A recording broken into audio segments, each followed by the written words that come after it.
कृष्णाय वासुदेवाय हरये परमात्मने प्रणतक्लेशनाशाय गोविंदाय नमो नमः। कृष्णं वन्दे मन्थपाशधरं दिव्यार्भकाकृतिं शिखाबन्धत्रयोपेतं भैष्मीमध्वकरार्चितं।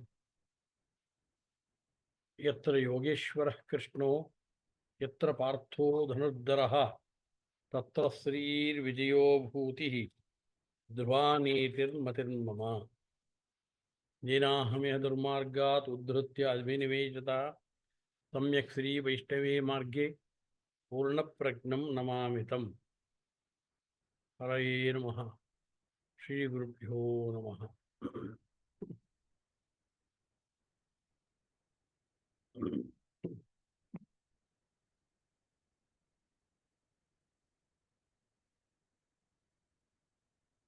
श्रीरामचन्द्रवरं वीराग्रणीरचल भारायितान् दितिसुतान् वीराञ्जनेयमुख शूराग्रणीभिरति भोरेरणे निहतवान्।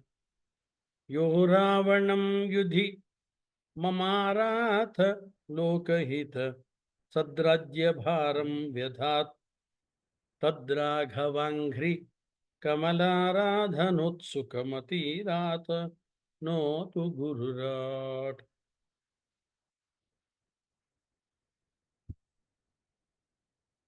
सृष्टिस्थित्यादिहेतुं विधिभवविनुतं ब्रह्मशब्दाभिधेयं वेदैः सर्वैश्च वेद्यं सुरनिकरसुसेव्यं श्रीरमालिङ्गिताङ्गं नित्यं व्याप्तं च देशात् अधिकतमविमुक्तं सर्वमुक्तेर्निधानं वन्दे विष्णुं स्वतन्त्रं सकलगुणनिधिं दोषदूरं विघ्नम्।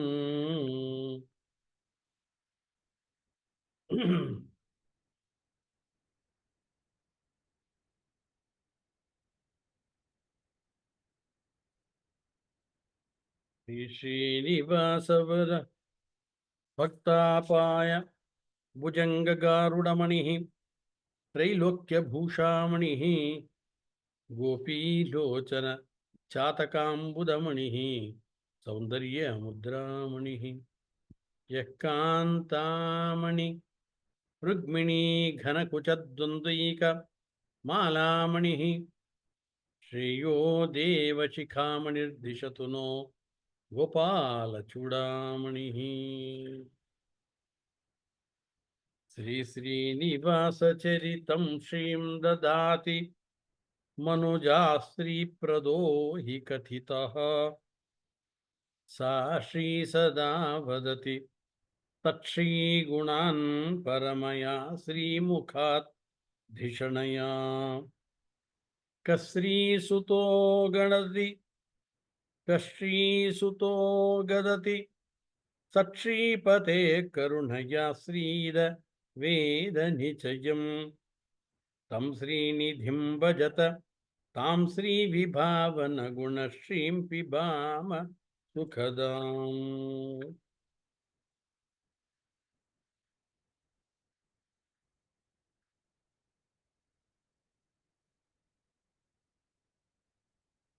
मध्वार्यो वररुक्मिणीकरपरामृष्टं स्वभीष्टप्रदं श्रीकृष्णं वररूप्यपीठनिलये संस्थाप्य वावद्यते। तस्याधीनम् इदं च विश्वमखिलं सत्यं सुभेदान्वितं सर्वज्ञोऽयमथोत्तमो जगति तद् भक्त्या भजध्वं चिरम्।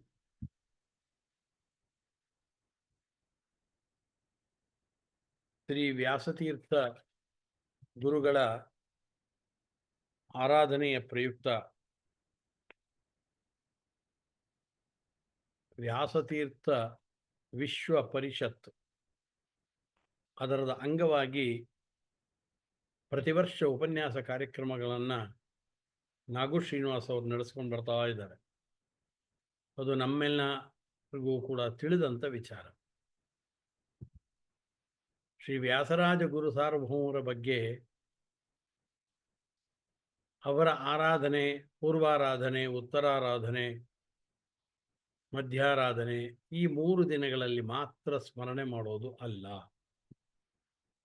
ಈ ಸುಮುನಿಗಳಿದ್ದೇನು ಮಾಡಿದರು, ವ್ಯಾಸಮುನಿ ಮಧ್ವಮತವನ್ನು ಉದ್ಧರಿಸಿದ ಅಂತ ಪುರಂದರದಾಸರು ವ್ಯಾಸತೀರ್ಥರನ್ನು ಕುರಿತು ಹೇಳಬೇಕಾದ್ರೆ,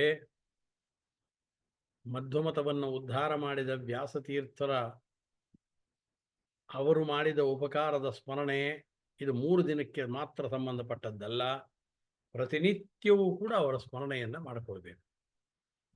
ಪ್ರತಿನಿತ್ಯವೂ ವಿದ್ವಾಂಸರಾದಂಥವರು, ಶಾಸ್ತ್ರವನ್ನು ಓದುವಂಥ ವಿದ್ಯಾರ್ಥಿಗಳಾದವರು ಸ್ಮರಣೆಯನ್ನು ನಿಶ್ಚಿತವಾಗಲೂ ಕೂಡ ಮಾಡಿಕೊಳ್ತಾನೇ ಇದ್ದಾರೆ. ಕಾರಣ ಏನು ಅಂದರೆ, ಅವರ ಗ್ರಂಥಗಳನ್ನು ಅವಲಂಬಿಸದೆ ಪಾಠ ಪ್ರವಚನಗಳನ್ನು ನಡೆಸೋದು ತುಂಬ ಕಷ್ಟ. ಉದ್ಗ್ರಂಥಗಳನ್ನು ಅಧ್ಯಯನ ಮಾಡ್ತೀನಿ ಅಂತ ಹೊರಟಂಥ ವಿದ್ಯಾರ್ಥಿಗಳು, ಅವರು ನ್ಯಾಯಾಮೃತ ಇರ್ಬೋದು, ಚಂದ್ರಿಕಾ ಗ್ರಂಥ ಇರ್ಬೋದು, ತರ್ಕತಾಂಡವ ಗ್ರಂಥ ಇರ್ಬೋದು, ಅಥವಾ ಅನೇಕ ಅವರ ವ್ಯಾಖ್ಯಾನ ಗ್ರಂಥಗಳಿರ್ಬೋದು, ಆ ವ್ಯಾಖ್ಯಾನ ಗ್ರಂಥಗಳನ್ನೆಲ್ಲ ಪರಾಮರ್ಶೆ ಮಾಡದೆ, ಸ್ಪರ್ಶ ಮಾಡದೆ ತಮ್ಮ ಪಾಠ ಪ್ರವಚನವನ್ನು ಮುಂದುವರಿಸೋದು ಕಷ್ಟ. ವಿಶೇಷವಾದ ಪರಿಣತಿಯನ್ನು ಸಂಪಾದನೆ ಮಾಡಿಕೊಡುವ ಗ್ರಂಥಗಳೇ ಈ 3 ಗ್ರಂಥ ರತ್ನತ್ರಯಗಳು ಅಂತ ಕರೆಸ್ಕೊಂಡಿವೆ. ಅಂಥ ವ್ಯಾಸತೀರ್ಥರ ಆರಾಧನೆಯ ಸಂದರ್ಭದಲ್ಲಿ ನನಗೆ ಮಾತಾಡೋದಕ್ಕೆ ತಿಳಿಸಿದಂಥ ವಿಚಾರ, ವಾದಿರಾಜ ಗುರುಸಾರ್ವಭೌಮರು ವ್ಯಾಸತೀರ್ಥರನ್ನು ಕಂಡ ಬಗೆ, ವ್ಯಾಸತೀರ್ಥರಿಗೂ ವಾದಿರಾಜರಿಗೂ ಇದ್ದಂಥ ಒಂದು ಸ್ನೇಹ ಸೌಹಾರ್ದದ ಸಂಬಂಧದ ಕುರಿತು 4-6 ಮಾತುಗಳನ್ನು ಆ ಗುರುಗಳಿಗೆ ನಾವು ಸಮರ್ಪಣೆಯನ್ನು ಮಾಡಬೇಕು ಅಂತ ಅಪೇಕ್ಷೆಯನ್ನು ಪಟ್ಟಿದ್ದಾರೆ.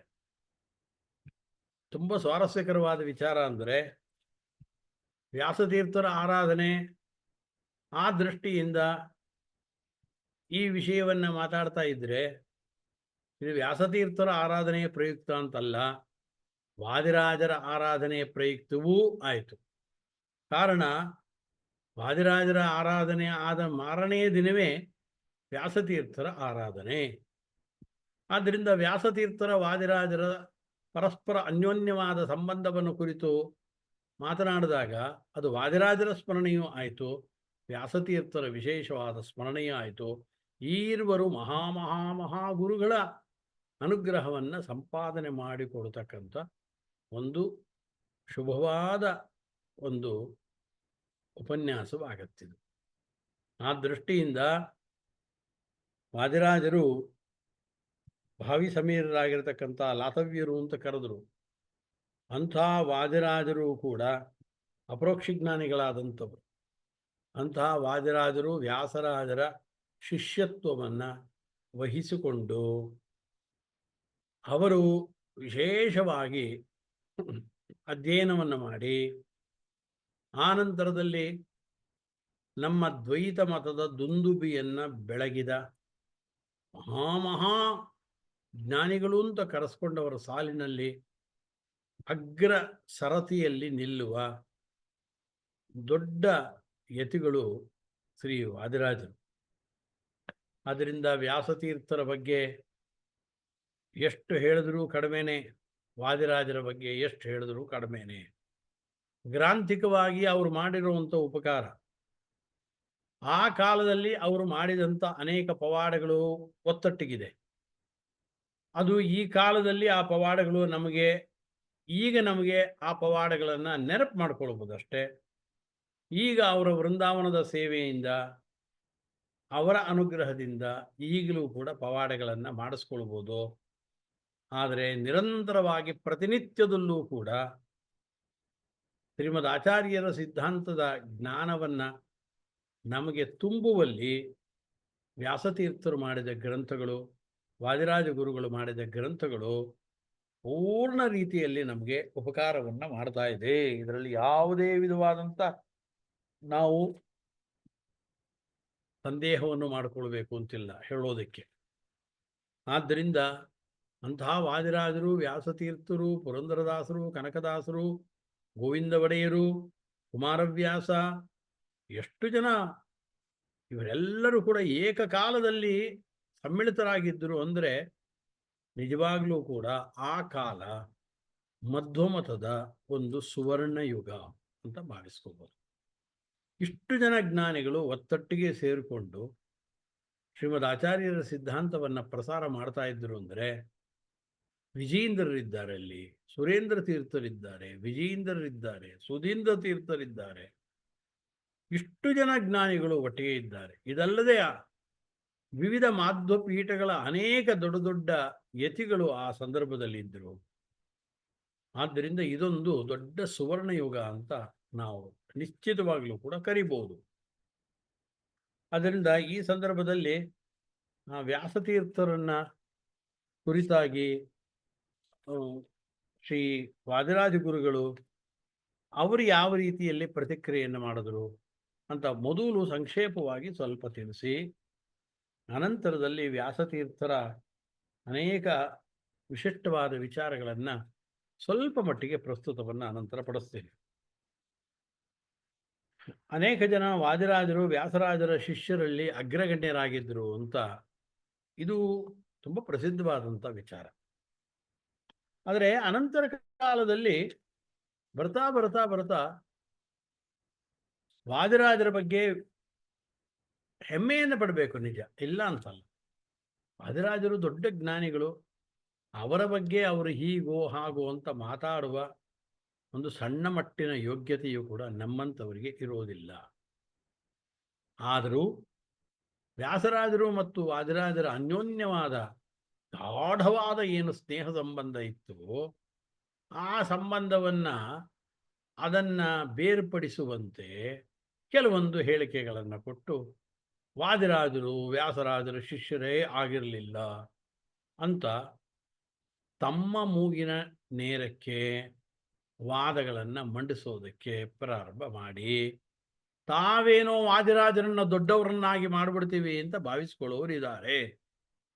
ನಾವು ವಾದಿರಾಜರನ್ನಾಗಲಿ ನಾವು ವ್ಯಾಸರಾಜರನ್ನಾಗಲಿ ಅವರವರ ಪಕ್ಷಗಳನ್ನು ವಹಿಸ್ಕೊಂಡು ಅವರು ಹಾಗೆ ಹೀಗೆ ಅಂತ ಮಾಡಿ ನಾವೇನು ಅವರನ್ನು ದೊಡ್ಡವರನ್ನಾಗಿ ಮಾಡೋದು ಬೇಡ.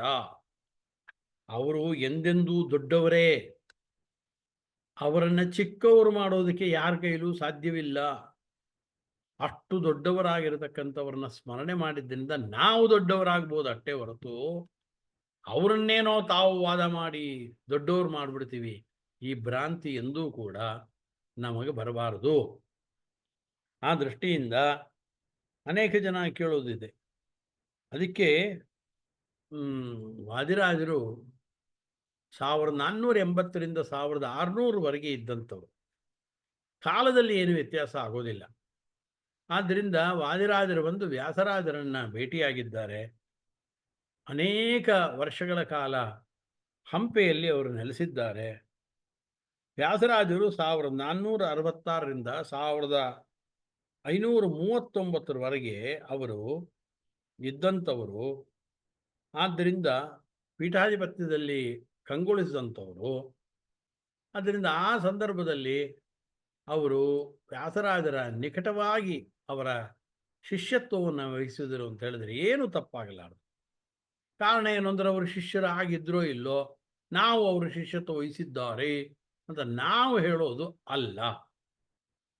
ಆ ಕಾಲದಲ್ಲಿ ಇದ್ದಂಥ ವ್ಯಾಸರಾಜರ ಶಿಷ್ಯರಾಗಿ ಇದ್ದಂಥವರು ಪುರಂದರದಾಸರು, ಕನಕದಾಸರು, ಆನಂತರ ಪುರಂದರದಾಸರ ಮಕ್ಕಳು ಕೂಡ ಆಗ ಇದ್ದ ವ್ಯಾಸರಾಜರನ್ನು ನೋಡಿದ್ದಾರೆ, ವಾದಿರಾಜರನ್ನು ನೋಡಿದ್ದಾರೆ, ಅನಂತರದಲ್ಲಿ ಕನಕದಾಸರನ್ನು ನೋಡಿದ್ದಾರೆ. ಅವರ ಒಡನಾಡಿಯಾಗಿದ್ದಂಥವ್ರು ಇವರು. ಆದ್ದರಿಂದ ಮುಂದಿನ ಏನು ಅಪರೋಕ್ಷ ಜ್ಞಾನಿಗಳು ಅಂತ ಕರೀತಾ ಇದ್ದೇವೆ, ಅಂತಹ ದಾಸವರೇಣ್ಯರು ಸ್ಪಷ್ಟವಾದ ಮಾತುಗಳಿಂದ ವ್ಯಾಸರಾಜರ ವಾದಿರಾಜರ ಸಂಬಂಧವನ್ನು ತಿಳಿಸ್ಕೊಡ್ತಾರೆ. ಆದ್ದರಿಂದ ಹರಿದಾಸರುಗಳು ಪುರಂದರದಾಸರನ್ನ ಸಾಮಾನ್ಯರಲ್ಲ, ಅದು ನಮಗೆ ತಿಳಿದಂಥ ವಿಚಾರ. ಪುರಂದರದಾಸರು ಸಾಕ್ಷಾತ್ ನಾರದರ ಅವತಾರ ಅಂತ ಕರಿತೀವಿ. ನಾವು ಪ್ರಹ್ಲಾದರಾಜರ ಅವತಾರ ಅಂತ ಚಂದ್ರಿಕಾಚಾರ್ಯರನ್ನು ಕರಿತೀವಿ ನಾವು. ಆ ನಂತರದಲ್ಲಿ ಅದೇ ರೀತಿಯಾಗಿ ನಾವು ಕನಕದಾಸರನ್ನ ಕರಿತೀವಿ. ಹೀಗೆ ದೊಡ್ಡ ದೊಡ್ಡ ಜ್ಞಾನಿಗಳಾದಂಥವ್ರನ್ನ ಅವ್ರು ಯಾವ ಅವತಾರ ಅನ್ನೋದನ್ನ ಅದು ನಾವು ಗುರುತಿಸೋದಕ್ಕಾಗೋದಿಲ್ಲ. ಸಾಕ್ಷಾತ್ ದಾಸರುಗಳು, ಅವರು ಜ್ಞಾನಿಗಳಾದಂಥವರು, ಅವರೇ ಗುರುತಿಸಿ ಅದರ ಬಗ್ಗೆ ಉಲ್ಲೇಖವನ್ನು ಮಾಡಿದ್ದಾರೆ. ಆದ್ದರಿಂದ ಅಂಥ ಜ್ಞಾನಿಗಳ ಬಗ್ಗೆ, ವಾದಿರಾಜರು ಮತ್ತು ವ್ಯಾಸರಾಜರ ಸಂಬಂಧದ ಬಗ್ಗೆ ಪುರಂದರದಾಸರು ಹೇಳಿದ ಮಾತುಗಳು ನಮಗೆ ಅಧಿಕೃತವಾದ ಮಾಹಿತಿ, ಅಧಿಕೃತವಾದ ದಾಖಲೆಯಾಗತ್ತೆ.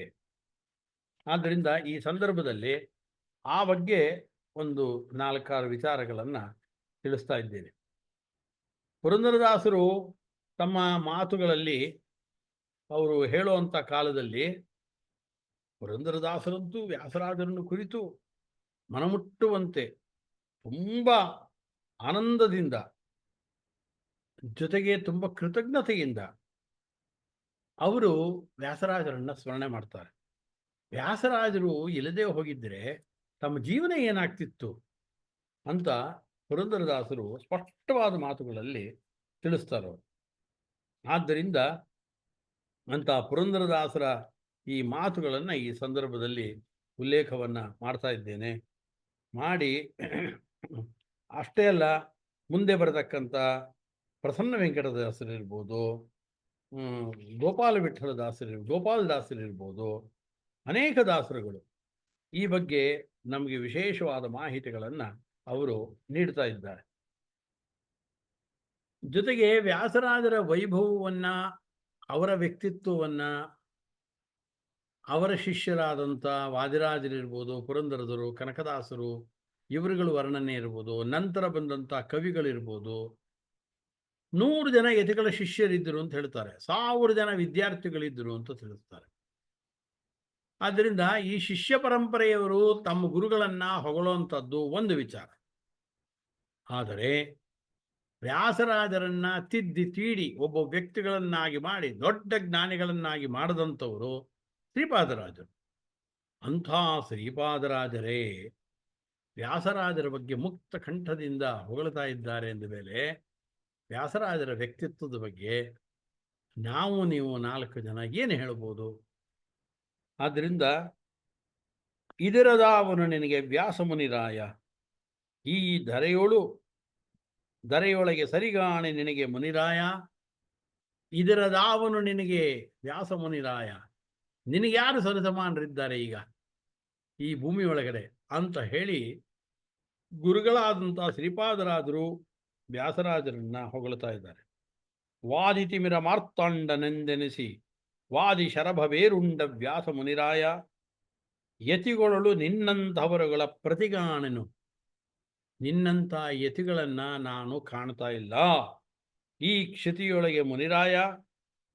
ಹಮ್ಮನುಳಿದು ಸಿರಿಪತಿ ರಂಗವಿಠಲನ್ನ ಸುಮ್ಮಾನದಲ್ಲಿ ಭಜಿಸುವ ವ್ಯಾಸ ಮುನಿರಾಯ. ಅವರಂತಾರೆ, ದೊಡ್ಡ ಜ್ಞಾನಿಗಳಾದ್ರಿ, ದೊಡ್ಡ ದೊಡ್ಡ ಗ್ರಂಥಗಳನ್ನು ರಚನೆ ಮಾಡಿದ್ರು, ಭಾರಿ ಅಹಂಕಾರ ಬಂದಿತ್ತಾ? ಏನೂ ಇಲ್ಲ. ಯಾವುದೇ ವಿಧವಾದ ಹೆಚ್ಚು ಜ್ಞಾನ ಬಂದಂಥವರು ಹೆಚ್ಚು ವಿನೀತರಾಗ್ತಾರೆ ಅನ್ನೋದಕ್ಕೆ ಪ್ರಧಾನವಾದ ಉದಾಹರಣೆಯಾಗಿ ನಮ್ಮ ಕಣ್ಣ ಮುಂದೆ ನಿಲ್ಲುವಂಥವರೇ ವ್ಯಾಸರಾಜರು. ಅದನ್ನ ಶ್ರೀಪಾದರಾಜರು ತಿಳಿಸಿದ್ದದಕ್ಕೋಸ್ಕರ. ಹಮ್ಮನುಳಿದು ಸಿರಿಪತಿ ರಂಗವಿಠಲನ ಸುಮ್ಮಾನದಲ್ಲಿ ಭಜಿಸುವ ವ್ಯಾಸಮುನಿರಾಯ. ಯಾವುದೇ ವಿಧವಾದ ಅಹಂಕಾರ ಯಾವುದೂ ಇಲ್ಲದೇ ಇದ್ದಂತೆ ಭಗವಂತನ ಎದುರಿಗೆ ತಲೆಬಾಗಿ ಇದೆಲ್ಲವೂ ಕೂಡ ಕೊಟ್ಟಿದ್ದು ನೀನು ಅಂತ ಹೇಳಿ ತುಂಬ ವಿನಯವನ್ನು ಪ್ರದರ್ಶನ ಮಾಡಿದಂಥವರು ವ್ಯಾಸರಾಜರು. ಮುಂದೆ ಅವರ ಹೇಳುವಂಥ ಪದ್ಯದಲ್ಲಿ ಬರಬೇಕಾದ್ರೆ ಎಷ್ಟು ಜನ ಅವರು ವಾದಕ್ಕೆ ಹೋಗ್ತಾರೆ. ಪಕ್ಷಧರ ಮಿಶ್ರ ಇರ್ಬೋದು, ಅಥವಾ ಗದಾಧರ ಇರ್ಬೋದು, ಆ ನಂತರದಲ್ಲಿ ಬಸವಣ್ಣ, ಅದರಲ್ಲಿ ಬೇರೆ ಬೇರೆಯವ್ರನ್ನ ಹೆಸರುಗಳನ್ನು ಉಲ್ಲೇಖ ಮಾಡ್ತಾರೆ. ಅದೆಲ್ಲ ಈ ಪದ್ಯಗಳಲ್ಲಿ ಬರ್ತಾ ಇದೆ. ಅವ್ರು ಹೇಳ್ತಾರೆ, 21 ಕುಭಾಷ್ಯವ ಕೋಟಿಯೊಳಗಿಪ್ಪ ದರ್ಪ ಕುರುವಾದಿಗಳನ್ನು ಮುರಿದೋಡಿಸಿ ಉಪನಿಷತ್ ರಹಸ್ಯಾರ್ಥವನ ಅಪಹರಿಸಲು ಅವರ ತಪ್ಪದೇ ಭಂಗಪಡಿಸಿದ ಅಪ್ರತಿಮ ಮಲ್ಲ ಅಂತ ಅದನ್ನು ಹೇಳಿ ಎಷ್ಟೆಷ್ಟು ಜನ ವ್ಯಾಸರಾಜರು ಅವರನ್ನು ಸೋಲಿಸಿದ್ರು ಅಂತ ಹೇಳಿ ಅವರ ಬಗ್ಗೆ ಈ ಮಾತುಗಳನ್ನೆಲ್ಲ ಹೇಳ್ತಾರೆ. ಹೇಳಿ ಆ ಕಾಲದಕ್ಕೆ ಸಂಬಂಧಪಟ್ಟಂತೆ ಅವರಿಂದ ಜಯಪತ್ರಗಳನ್ನು ತಂದುಕೊಂಡ್ರು ಅಂತ ಅಂದರು. ಹಾಗೆ ಜಯಪತ್ರವನ್ನೆಲ್ಲ ತೆಗೆದುಕೊಂಡು ಭಾರೀ ಮೆರವಣಿಗೆ ಮಾಡಿಸ್ಕೊಂಡು ವ್ಯಾಸರಾಜರು ತನ್ನ ಸಾಮರ್ಥ್ಯ ಏನು ಅಂತ ಅಹಂಕಾರವನ್ನು ಪಟ್ಟವರಲ್ಲ. ಅವರಿಂದ ಪಡೆದುಕೊಂಡು ಬಂದಂಥ ಮುತ್ತು ರತ್ನಗಳ ರಾಶಿ ಇರ್ಬೋದು ಅಥವಾ ಜಯಪತ್ರಗಳಿರ್ಬೋದು, ಅದನ್ನೆಲ್ಲ ಒಂದು ಮಾಲೆ ಮಾಡಿದ್ರು. ಮಾಲೆ ಮಾಡಿ ತಂದು ಭಗವಂತನಿಗೆ ಸಮರ್ಪಣೆ ಮಾಡಿದ್ರು ಅಂತ ಪುರಂದರದಾಸರು ಅದರ ಉಲ್ಲೇಖವನ್ನು ಮಾಡ್ತಾರೆ. ಆದ್ದರಿಂದ ವ್ಯಾಸರಾಜರ ವಿನಯ ಎಷ್ಟು ಅಂತ ನಮಗೆ ಈ ಸಂದರ್ಭದಲ್ಲಿ ಅರ್ಥವಾಗತ್ತೆ. ವಾದಿರಾಜರು ಈ ಸಂದರ್ಭದಲ್ಲಿ ಹೇಳಿದಂಥ ಮಾತುಗಳು ಅವರನ್ನು ಸ್ತುತಿಸೋದಕ್ಕೆ ಅವ್ರು ಹೇಳ್ತಾರೆ. ವಿಜಯದಾಸರು ಹೇಳಬೇಕಾದ್ರೆ, ಪುರಂದರದಾಸರು ನೇರವಾಗಿ ಹೇಳಬೇಕಾದ್ರೆ, ಧರೆಯೊಳು ವಿಜಯೇಂದ್ರ ವಾದಿರಾಜರೆಂಬ ಪರಮಶಿಷ್ಯರ ಪಡೆದು ಮೆರವ ಕೀರುತಿಯಲ್ಲಿ ಅಂಥೇಳಿ ಪುರಂದರದಾಸರೇ ಈ ಧರಣಿಯೊಳಗೆ ವಿಜಯೇಂದ್ರರು ವಾದಿರಾಜರು ಎಂಬತಕ್ಕಂಥ ದೊಡ್ಡ ದೊಡ್ಡ ಶಿಷ್ಯರನ್ನು ನೀವು ಪಡೆದಂಥವರು ಅಂತ ವ್ಯಾಸರಾಜರನ್ನು ಹೊಗಳಿದ್ದನ್ನು ನೋಡಿದ್ರೆ, ಹಾಗಾದರೆ ಪುರಂದರದಾಸರು ಸ್ಪಷ್ಟವಾಗಿ ಅವರು ವ್ಯಾಸರಾಜರ ಶಿಷ್ಯರಾಗಿದ್ದರು ಅನ್ನೋದನ್ನು, ವಾದಿರಾಜರು ವ್ಯಾಸರಾಜರ ಶಿಷ್ಯರು ಅನ್ನೋದನ್ನು ಸ್ಪಷ್ಟವಾಗಿ ಉಲ್ಲೇಖವನ್ನು ಮಾಡಿದರು. ಅನಂತರ ಗಣೇಶಾಂಶರಾಗಿರತಕ್ಕಂಥ ಗೋಪಾಲದಾಸರಿದ್ದಾರೆ. ಆ ಗೋಪಾಲದಾಸರು ಹೇಳಬೇಕಾದ್ರೆ, 2-4 ಮಂದಿ ಪರಮ ಶಿಷ್ಯರು ಆದವರ ದಿಗ್ಗಜಗಳ ಸಿರಿವಾದಿರಾಜ ವಿಜಯೇಂದ್ರ ಇನ್ನೂ ಪರಿಪರಿಯ ಶಿಷ್ಯರುಗಳ ಪಡೆದು ಅಂತ ಹೇಳಬೇಕಾದ್ರೆ ಅವರ ಮಾತನ್ನು ಕೂಡ ನಾವು ಗಣನೆಗೆ ತಂದುಕೊಳ್ಬೇಕು. ವಿಜಯದಾಸರು ಭೃಗುವಿನ ಅಂಶ ಸಂಭೂತರು ಅಂತ ಅಂತೀವಿ. ಆ ಭೃಗ್ವಂಶರಾಗಿರತಕ್ಕಂಥ ವಿಜಯದಾಸರು ತಾವು ಉಲ್ಲೇಖವನ್ನು ಮಾಡ್ತಾ ವಿಜಯೇಂದ್ರ ಸಂತ ವಾದಿರಾಜ ಗೋವಿಂದ ಪುರಂದರ ಕನಕರಿಂತು ಶಿಷ್ಯರ ಪಡೆದ ಅಂಥೇಳಿ ಅವರು ಮತ್ತೆ ಉಲ್ಲೇಖವನ್ನು ಮಾಡ್ತಾ ಇದ್ದಾರೆ. ಹೀಗೆ ಇವರೆಲ್ಲರೂ ಕೂಡ ದೊಡ್ಡ ದೊಡ್ಡ ಜ್ಞಾನಿಗಳೇ. ಪುರಂದರದಾಸರು ಜ್ಞಾನಿಗಳು, ವಿಜಯದಾಸರು, ಗೋಪಾಲದಾಸರು ಇರ್ಬೋದು. ಅವರ ಕಥೆಗಳನ್ನು ನೋಡಿದ್ರೆ, ಅವರು ಬರೆದಿರತಕ್ಕಂಥ ಕೃತಿಗಳನ್ನು ಅವಲೋಕನ ಮಾಡಿದ್ರೆ, ಜಗನ್ನಾಥದಾಸರು ಇರ್ಬೋದು, ಆಗ ಅವರ ಮಹತ್ವ ಎಷ್ಟು, ಅವರು ಎಂಥ ಜ್ಞಾನಿಗಳು ಅನ್ನೋದು ನಮಗೆ ಅರ್ಥವಾಗ್ತಿದೆ. ಅಂಥ ಜ್ಞಾನಿಗಳಾದವರು ಬಾಯಿ ಬಿಟ್ಟು ವಾದಿರಾಜರು ವ್ಯಾಸರಾಜರ ಶಿಷ್ಯರಾಗಿ ಬಹಳ ಅನ್ಯೋನ್ಯವಾದ ಸಂಬಂಧವನ್ನು ಪಡೆದುಕೊಂಡು ತುಂಬ ಸ್ನೇಹದಿಂದ ಇದ್ದರು. ಉಡುಪಿ ಮೊದಲಾದವರಿಗೆ ಒಟ್ಟಿಗೆ ಪ್ರಯಾಣವನ್ನು ಮಾಡಿದ್ರು. ಈ ವಿಚಾರಗಳನ್ನು ಕೇಳಿದಾಗ ತುಂಬ ಆನಂದ ಪಡಬೇಕು ನಾವು. ಆದ್ದರಿಂದ ಅಂಥವರೇ ಹೇಳಿದ ಮೇಲೆ ನಾವು ಅವರ ಶಿಷ್ಯರೋ ಇವರ ಶಿಷ್ಯರೋ ಈ ಲೆಕ್ಕಾಚಾರದಲ್ಲಿ ನಾವು ತೊಡಗೋದಕ್ಕೆ ಅವಕಾಶವೇ ಆಗುವುದಿಲ್ಲ. ವಾದಿರಾಜರು ವ್ಯಾಸರಾಜ ಶಿಷ್ಯರೆಂದು ಪುರಂದರದಾಸರು ಹೇಳೇ ಇಲ್ಲ, ಬೇರೆ ದಾಸರುಗಳು ಹೇಳಿಲ್ಲ. ಯಾರೋ ಇದನ್ನೆಲ್ಲ ಅನಂತರದಲ್ಲಿ ಸೇರಿಸಿದ್ರು. ಅದ್ಯಾವುದು ಅಲ್ಲ ಅಂತ ನಮಗೆ ಸ್ಪಷ್ಟವಾಗತ್ತೆ. ಯಾಕೆಂದರೆ ಪುರಂದರದಾಸರು ತಮ್ಮ ಪದ್ಯಗಳನ್ನು ಬರೆದ ಮಾದರಿಯನ್ನು ನೋಡಿದ್ರೆ ಸಾಕು, ಅದರ ನಿಜಾಂಶ ಏನು ಅಂತ ನಮಗೆ ಕೂಡಲೇ ಗೊತ್ತಾಗುತ್ತೆ. ಅದಲ್ಲದೆ ಪುರಂದರದಾಸರಾದಿಗಳ ವಚನ ಮಾತ್ರ ಅಲ್ಲ, ವಾದಿರಾಜರು ಏನು ಪ್ರಮೇಯಮಾಲ ಅಂತ ಗ್ರಂಥವನ್ನು ರಚನೆ ಮಾಡಿದ್ರು, ಆ ಗ್ರಂಥದಲ್ಲಿ ವ್ಯಾಸರಾಜರನ್ನು ಕುರಿತು ಈ ಮಾತುಗಳನ್ನು ಹೇಳ್ತಾರೆ. ವ್ಯಾಸತೀರ್ಥ ಗುರುನ್ನತ್ವ ಪರಪಕ್ಷ ವಿದಾರಣಾನ್ ಪ್ರಮೇಯ ಮಾಲಿಕಾಂ ಕುರ್ಮಃ ವಿದುಷಾಂ ಪ್ರೀತಯೇ ವಯಂ ಅಂತ. ವ್ಯಾಸತೀರ್ಥ ಗುರುನ್ನತ್ವ ಅಂತ ವ್ಯಾಸತೀರ್ಥ ಗುರುಗಳಿಗೆ ನಮಸ್ಕಾರವನ್ನು ಮಾಡಿ ನಾನು ಪ್ರಮೇಯ ಮಾಲಿಕಾವನ್ನು ಮಾಡ್ತಾ ಇದ್ದೀನಿ ಅಂತಾರೆ. ಅನಂತರ ಹೇಳ್ತಾರೆ, ಶ್ರೀಕೃಷ್ಣ ಅನೇನ ಸಂತುಷ್ಟೋ ವ್ಯಾಸತೀರ್ಥ ಹೃದಬ್ಜಗಃ. ಶ್ರೀ ವ್ಯಾಸತೀರ್ಥರ ಹೃದಯ ಅನ್ನೋ ಕಮಲದಲ್ಲಿ ನೆಲೆಸಿರುವಂಥ ಶ್ರೀಕೃಷ್ಣ ನಾನು ಬರೆದ ಈ ಗ್ರಂಥದಿಂದ ಆತ ಸಂತುಷ್ಟನಾಗಲಿ. ವ್ಯಾಸತೀರ್ಥ ಕೃಪಾಲೇಶಾತ್ ಸಾಧಿತಂ ದುರ್ಗಮಮ್ಮಯ. ಅವ್ರು ಹೇಳ್ತಾರೆ, ದುರ್ಗಮವಾದ ಇದನ್ನು ಕೂಡ ವ್ಯಾಸತೀರ್ಥರ ಕೃಪೆಯಿಂದ ನಾನು ಇವುಗಳನ್ನೆಲ್ಲ ಮಾಡಿದ್ದೇನೆ. ಪ್ರಮೇಯ ಮಾಲಿಕಾ ಗ್ರಂಥ ಕರಣೇನ ಯದಾರ್ಚಿತಂ ತತ್ಸರ್ವಂ ಪುಣ್ಯಮಾಪ್ನೋತು ಗುರುರೇವ ನ ಸಂಶಯ. ನಾನು ಈ ಪ್ರಮೇಯ ಮಾಲಿಕಾವ ಗ್ರಂಥವನ್ನು ಬರೆದಾಗ ನನಗೇನು ಅಷ್ಟಿಷ್ಟು ಪುಣ್ಯ ಬರುತ್ತೆ, ಆ ಎಲ್ಲ ಪುಣ್ಯವನ್ನು ಕೂಡ ನಮ್ಮ ಗುರುಗಳಿಗೆ ನಾನು ಸಮರ್ಪಣೆ ಮಾಡ್ತಾ ಇದ್ದೇನೆ ಅಂತ ವಾದಿರಾಜರು ಸ್ಪಷ್ಟವಾಗಿ ಉಲ್ಲೇಖವನ್ನು ಮಾಡ್ತಾರೆ. ವಾದಿರಾಜರು ಶ್ರೀಪಾದರಾಜರನ್ನು ಕುರಿತು 6 ಪದ್ಯಗಳಿಂದ ಸ್ತೋತ್ರವನ್ನು ಮಾಡಿದರು ಅಂತ ತಿಳಿಸ್ತಾರೆ. 7ನೇ ಶ್ಲೋಕದಲ್ಲಿ ಫಲಶ್ರುತಿಯನ್ನು ಹೇಳುವಂಥ ಸಂದರ್ಭದಲ್ಲಿ ವ್ಯಾಸರಾಜ ಯತಿಗಳ ಶಿಷ್ಯರ ಸಮೂಹದಲ್ಲಿ ಶ್ರೇಷ್ಠರಾದ ಶಿಷ್ಯರುಗಳು ನಾನು ಒಬ್ಬ ಶ್ರೇಷ್ಠ ಶಿಷ್ಯ ಅಂತ ಸ್ವತಃ ಅಭಿಮಾನದಿಂದ ವಾದಿರಾಜರು ಈ ಮಾತನ್ನು ಹೇಳಿಕೊಂಡಿದ್ದಾರೆ.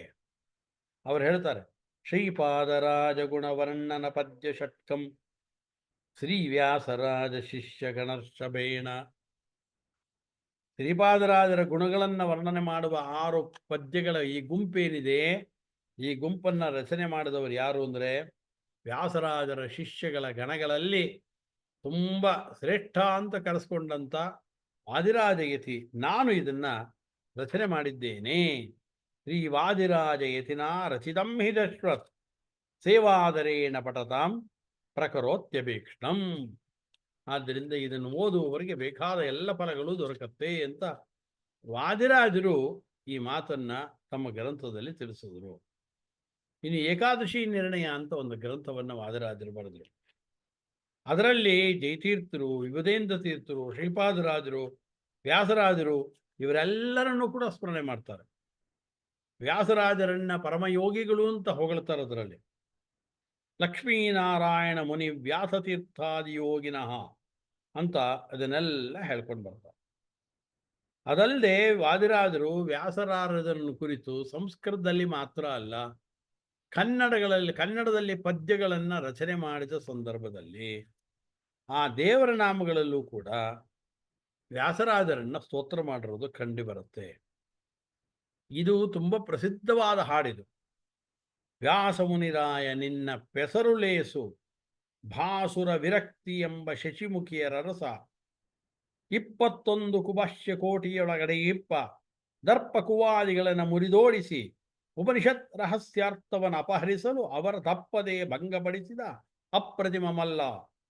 ನ್ಯಾಯಾಮೃತ ಮೊದಲಾದ ದುರ್ಗಗಳ ರಚಿಸಿ ಆಯತ ಭಂಡರ ಕೈಯ ಒಪ್ಪಿಸಿಕೊಟ್ಟು ರಾಯರ ಕೈಯಿಂದ ಕಪ್ಪವ ತೆಗೆದುಕೊಂಡು ವಾಯುಮತದುಕ್ತಿ ಎಂಬ ಭಂಡಾರ ತುಂಬಿಸಿದ. ಇದು ವಾದಿರಾಜರು ಹೇಳ್ತಾ ಇರುವಂಥ ಮಾತು. ಆನಂತರ ಹೇಳ್ತಾರೆ, ಕಾಮ ಕ್ರೋಧಾದಿ ಲೋಭ ಮೋಹ ಕುಮದ ಮತ್ಸರ್ವೆಂಬ ಮಹಾಕಳ್ಳ ಬಂಟರ ಮುರಿದೋಡಿಸಿ ನೇಮ ಮಂತ್ರ ತಂತ್ರಗಳ ಪಡೆದು ವೇದಾಂತ ಶಾಸ್ತ್ರ ಸಾಮ್ರಾಜ್ಯ ಸಂಪಾದಿಸಿದ ಅಸಹಾಯ ಶೂರ. ಸುವರ್ಣದ ಹರಿನಾಮ ನಾಣ್ಯಕ್ಕೆ ಶ್ರೀಕೃಷ್ಣನೆಂಬ ಪಾವನ್ನ ಮುದ್ರಿಕೆ ಒತ್ತಿ ಬುಧರಿಗೆ ಇತ್ತು ಜವನನೆಂಬ ಸಾಲಿಗನ ಭಯವಿಲ್ಲದಂತೆ ಮಾಡಿ ತ್ರಿವಿಧ ತಾಪಗಳೆಂಬ ದಾರಿದ್ರ್ಯಗಳಟ್ಟಿದ. ವಿದ್ಯಾದಿ ಮಹಾದಾನಗಳ ಹೊಂದಿದವರಿಗಿತ್ತು ಹೃದಯ ಹಯವದನನ ಕೃಪಾಬಲದಿ ಗೆದ್ದು ರಾಯರ ಕೈಯಿಂದ ಪಟ್ಟವ ಗಟ್ಟಿಸಿಕೊಂಡು ಶುದ್ಧ ಕೀರುತಿ ಛತ್ರದಿಂದ ಲೋಕದಿ ಬೆಳಗಿದ. ಈ ಪದ್ಯದಲ್ಲಿ ಒಂದೊಂದು ಅಕ್ಷರಗಳಲ್ಲೂ ಕೂಡ ಪದದಲ್ಲೂ ಕೂಡ ವ್ಯಾಸರಾಜರ ಚರಿತ್ರೆ, ಅವರ ಮಹಿಮೆ, ಅವರು ಆ ಕಾಲದಲ್ಲಿ ತೋರಿದಂಥ ಅಪ್ರತಿಮವಾದಂಥ ವೈಭವ ಇದೆಲ್ಲವನ್ನು ಕೂಡ ತೋರಿಸ್ಕೊಂಡಿದ್ದಾರೆ. ಆದ್ದರಿಂದ ತುಂಬ ಸ್ನೇಹದಿಂದ ಪ್ರೀತಿಯಿಂದ ಎಲ್ಲವನ್ನ ಒಗ್ಗೂಡಿಸಿ ವಾದಿರಾಜರು ವ್ಯಾಸರಾಜರ ಬಗ್ಗೆ ಬರೆದಿರೋದನ್ನು ನಾವಿಲ್ಲಿ ಕಾಣ್ತೇವೆ. ಈ ಸಂದರ್ಭದಲ್ಲಿ ನನಗೆ ಕಂಡಂಥ 1-2 ವಿಚಾರಗಳನ್ನು ಇಲ್ಲಿ ಪ್ರಸ್ತುತಪಡಿಸ್ತಾ ಇದ್ದೇನೆ. ಇದು ಅರ್ಥ ಆಗೋಲ್ಲ ಇಲ್ಲಿ ಹೋದರೆ, ಅದು ಹೇಳದೆ ಹೋದರೆ. ವ್ಯಾಸಮುನಿರಾಯ ನಿನ್ನ ಪೆಸರುಳೇಸು ಭಾಸುರ ವಿರಕ್ತಿ ಎಂಬ ಶಶಿಮುಖಿಯರ ರಸ. ಇದೇನು ಅಂತಲೇ ಅರ್ಥ ಆಗಲ್ಲ. ಭಾಸುರ ವಿರಕ್ತಿ ಎಂಬ ಶಶಿಮುಖಿಯ ರಸ. ವಿರಕ್ತಿ ಎಂಬುದಕ್ಕಂಥ ಶಶಿಮುಖಿಗೆ ನೀನು ಅರಸ ಅಂತ ವ್ಯಾಸಮುನಿರಾಯ ನಿನ್ನ ಪೆಸರುಳೇಸು ಅಂಥೇಳಿ ಇವರು ಈ ಬರಿತಾ ಇದ್ದಾರೆ. ಇದನ್ನು ವಾದಿರಾಜರು ಯಾಕೆ ಬರೀತಾರೆ ಅನ್ನೋದಕ್ಕೆ ಒಂದು ಹಿನ್ನೆಲೆಯಾಗಿ ಒಂದು ಚೂರು ಒಂದು ಎರಡು ವಿಷಯವನ್ನು ಹೇಳ್ತಾ ಇದ್ರು. ವ್ಯಾಸರಾಜರು ಆ ಕಾಲದಲ್ಲಿ ನ್ಯಾಯಾಮೃತ, ತರ್ಕತಾಂಡವ, ಚಂದ್ರಿಕಾದಿ ಗ್ರಂಥಗಳನ್ನು ರಚನೆ ಮಾಡಿದರು. ಅನೇಕ ವ್ಯಾಖ್ಯಾನಗಳ ರಚನೆ ಮಾಡಿದರು. 100 ಜನ ಯತಿಗಳ ಸನ್ಯಾಸಿಗಳ ಶಿಷ್ಯರು ಅವರಿಗಿದ್ದರು.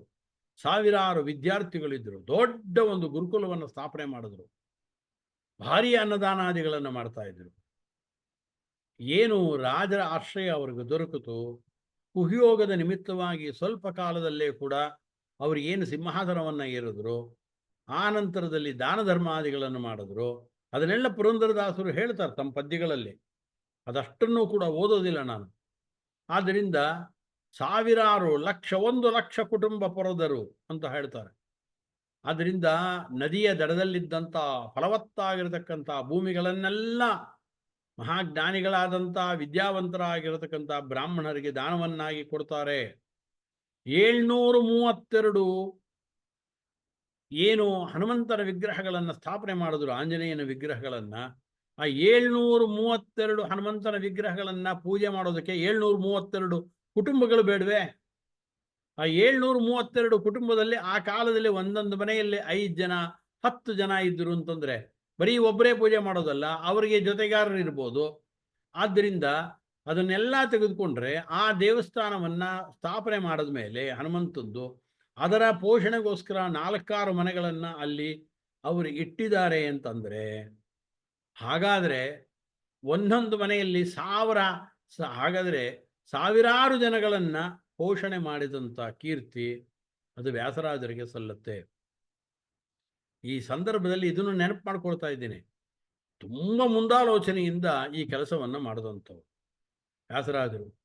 ಆ ಕಾಲದಲ್ಲಿ ಹಿಂದೂಗಳನ್ನು ಒಗ್ಗೂಡಿಸ್ಬೇಕಾಗಿತ್ತು. ಹಿಂದೂಗಳನ್ನು ಒಗ್ಗೂಡಿಸೋದಕ್ಕೆ ಏನು ಅಂತ ಆಲೋಚನೆ ಮಾಡಿದ್ರು.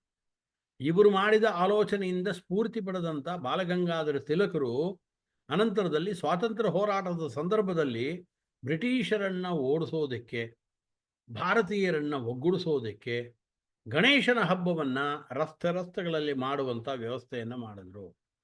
ಈ ರೀತಿಯಾದ ಬಾಲಗಂಗಾಧರ ತಿಲಕರ ಏನು ಹಿಂದೂ ಜನಗಳನ್ನು ಒಗ್ಗೂಡಿಸುವ ಕೆಲಸಕ್ಕೆ ಏನು ಕೈ ಹಾಕಿ ಒಂದು ಉಪಾಯವನ್ನು ಕಂಡುಕೊಂಡ್ರು, ಆ ಉಪಾಯಕ್ಕೆ ಮೂಲ ಸ್ಫೂರ್ತಿಯನ್ನು ಕೊಟ್ಟವರು ವ್ಯಾಸರಾಜರು. ವ್ಯಾಸರಾಜರು 732 ಹನುಮಂತನ ವಿಗ್ರಹಗಳನ್ನು ಸ್ಥಾಪನೆ ಮಾಡಿದ್ರು. ಇಷ್ಟೇ ಹೇಳ್ಕೊಂಡು ಬರ್ತೀವಿ ನಾವು.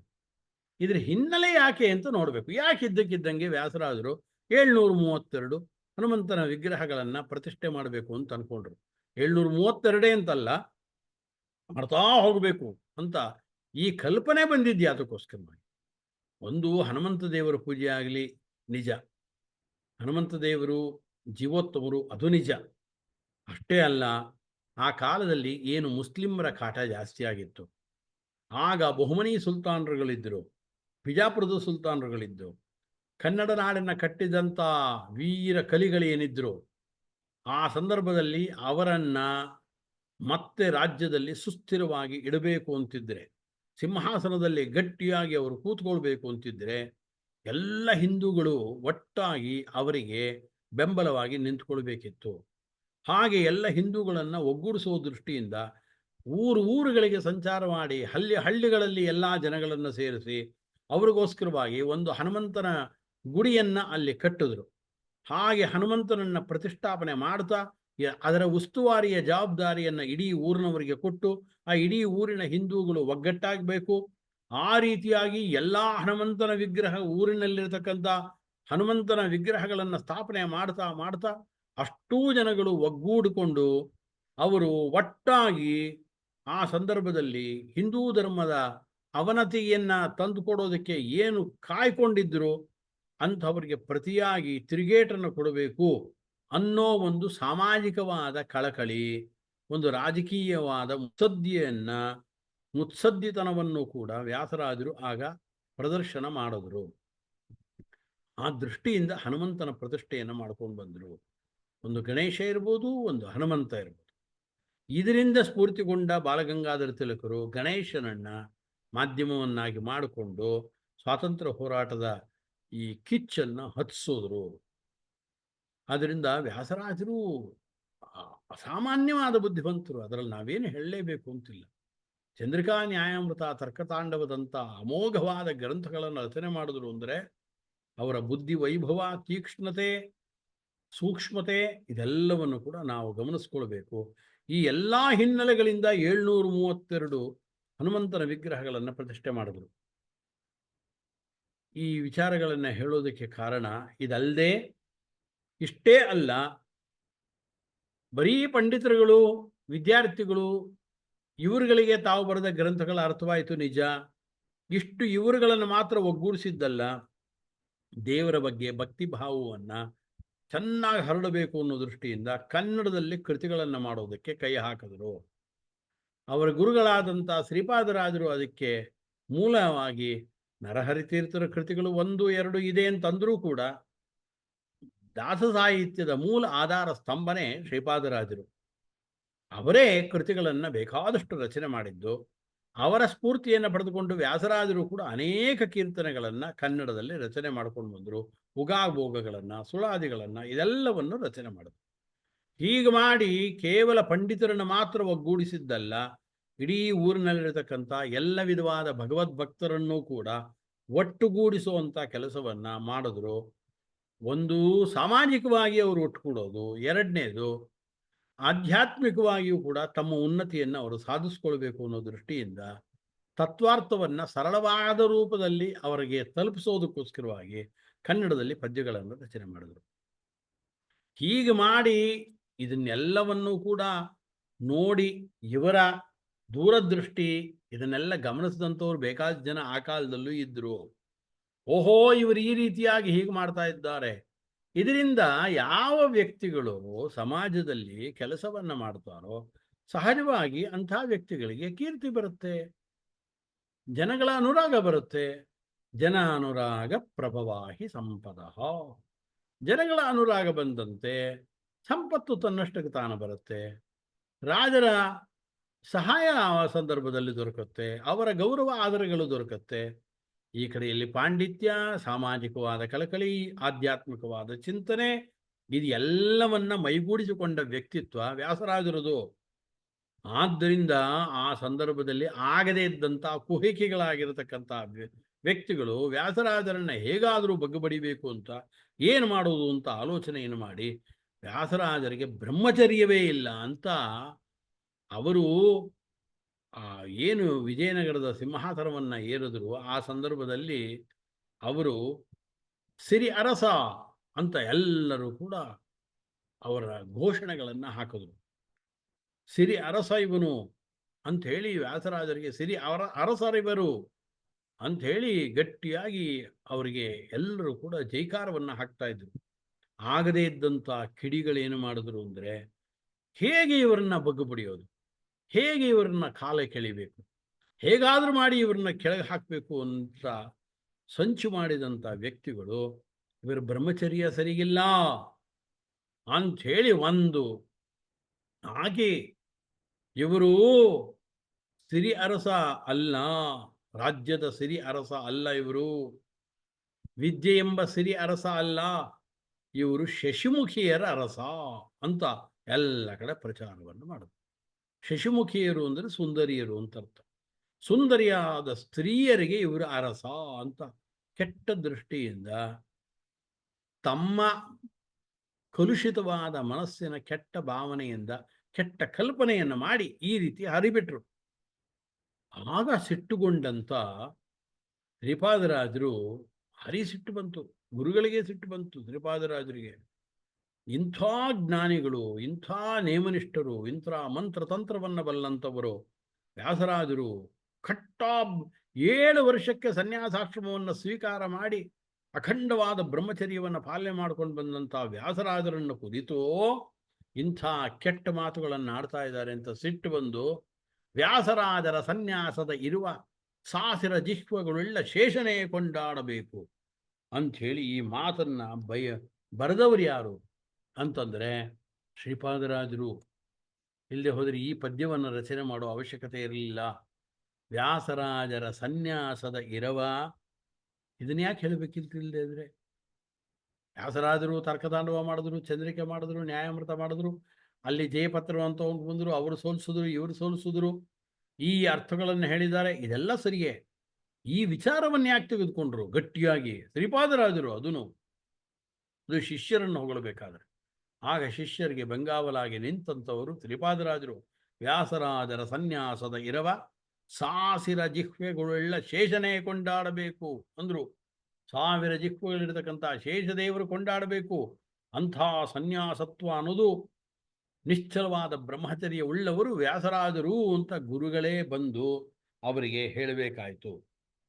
ಹಾಗೆ ವ್ಯಾಸರಾಜರ ಸ್ತುತಿಯನ್ನ ಮಾಡಿದಂಥವು. ಆಸೆಯಿಂದ ಅವರು ಆ ಸಂದರ್ಭದಲ್ಲಿ ಅನೇಕ ಜನ, ಕೆಲವು ಸನ್ಯಾಸಿಗಳು ಬಹುಶಃ ಸೇರಿರ್ಬೋದು. ಆ ಸನ್ಯಾಸಿಗಳ ಸೇರಿಕೊಂಡು ವ್ಯಾಸರಾಜರ ಹೆಸರನ್ನು ಕೆಡಿಸ್ಬೋದು ಅಂತ ಹೊರಟಿರ್ಬೋದು.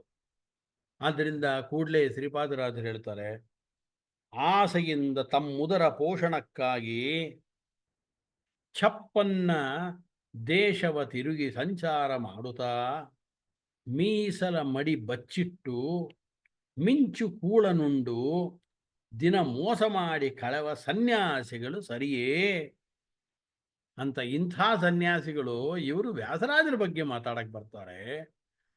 ಊಟ ಸಿಗುತ್ತೆ, ದುಡ್ಡು ಸಿಗುತ್ತೆ ಅಂತ ಊರೂರು ಅಲ್ಕೊಂಡು ಅದಕ್ಕೋಸ್ಕರವಾಗಿ ಅದೇ ಹೇಳ್ತಾರೆ, ಮೀಸಲ ಮಾಡಿ ಬಚ್ಚಿಟ್ಟು ಮಿಂಚು ಕೂಳ ನುಂಡು ದಿನ ಮೋಸ ಮಾಡಿ ಕಳೆವ ಸನ್ಯಾಸಿಗಳು ಸರಿಯೇ.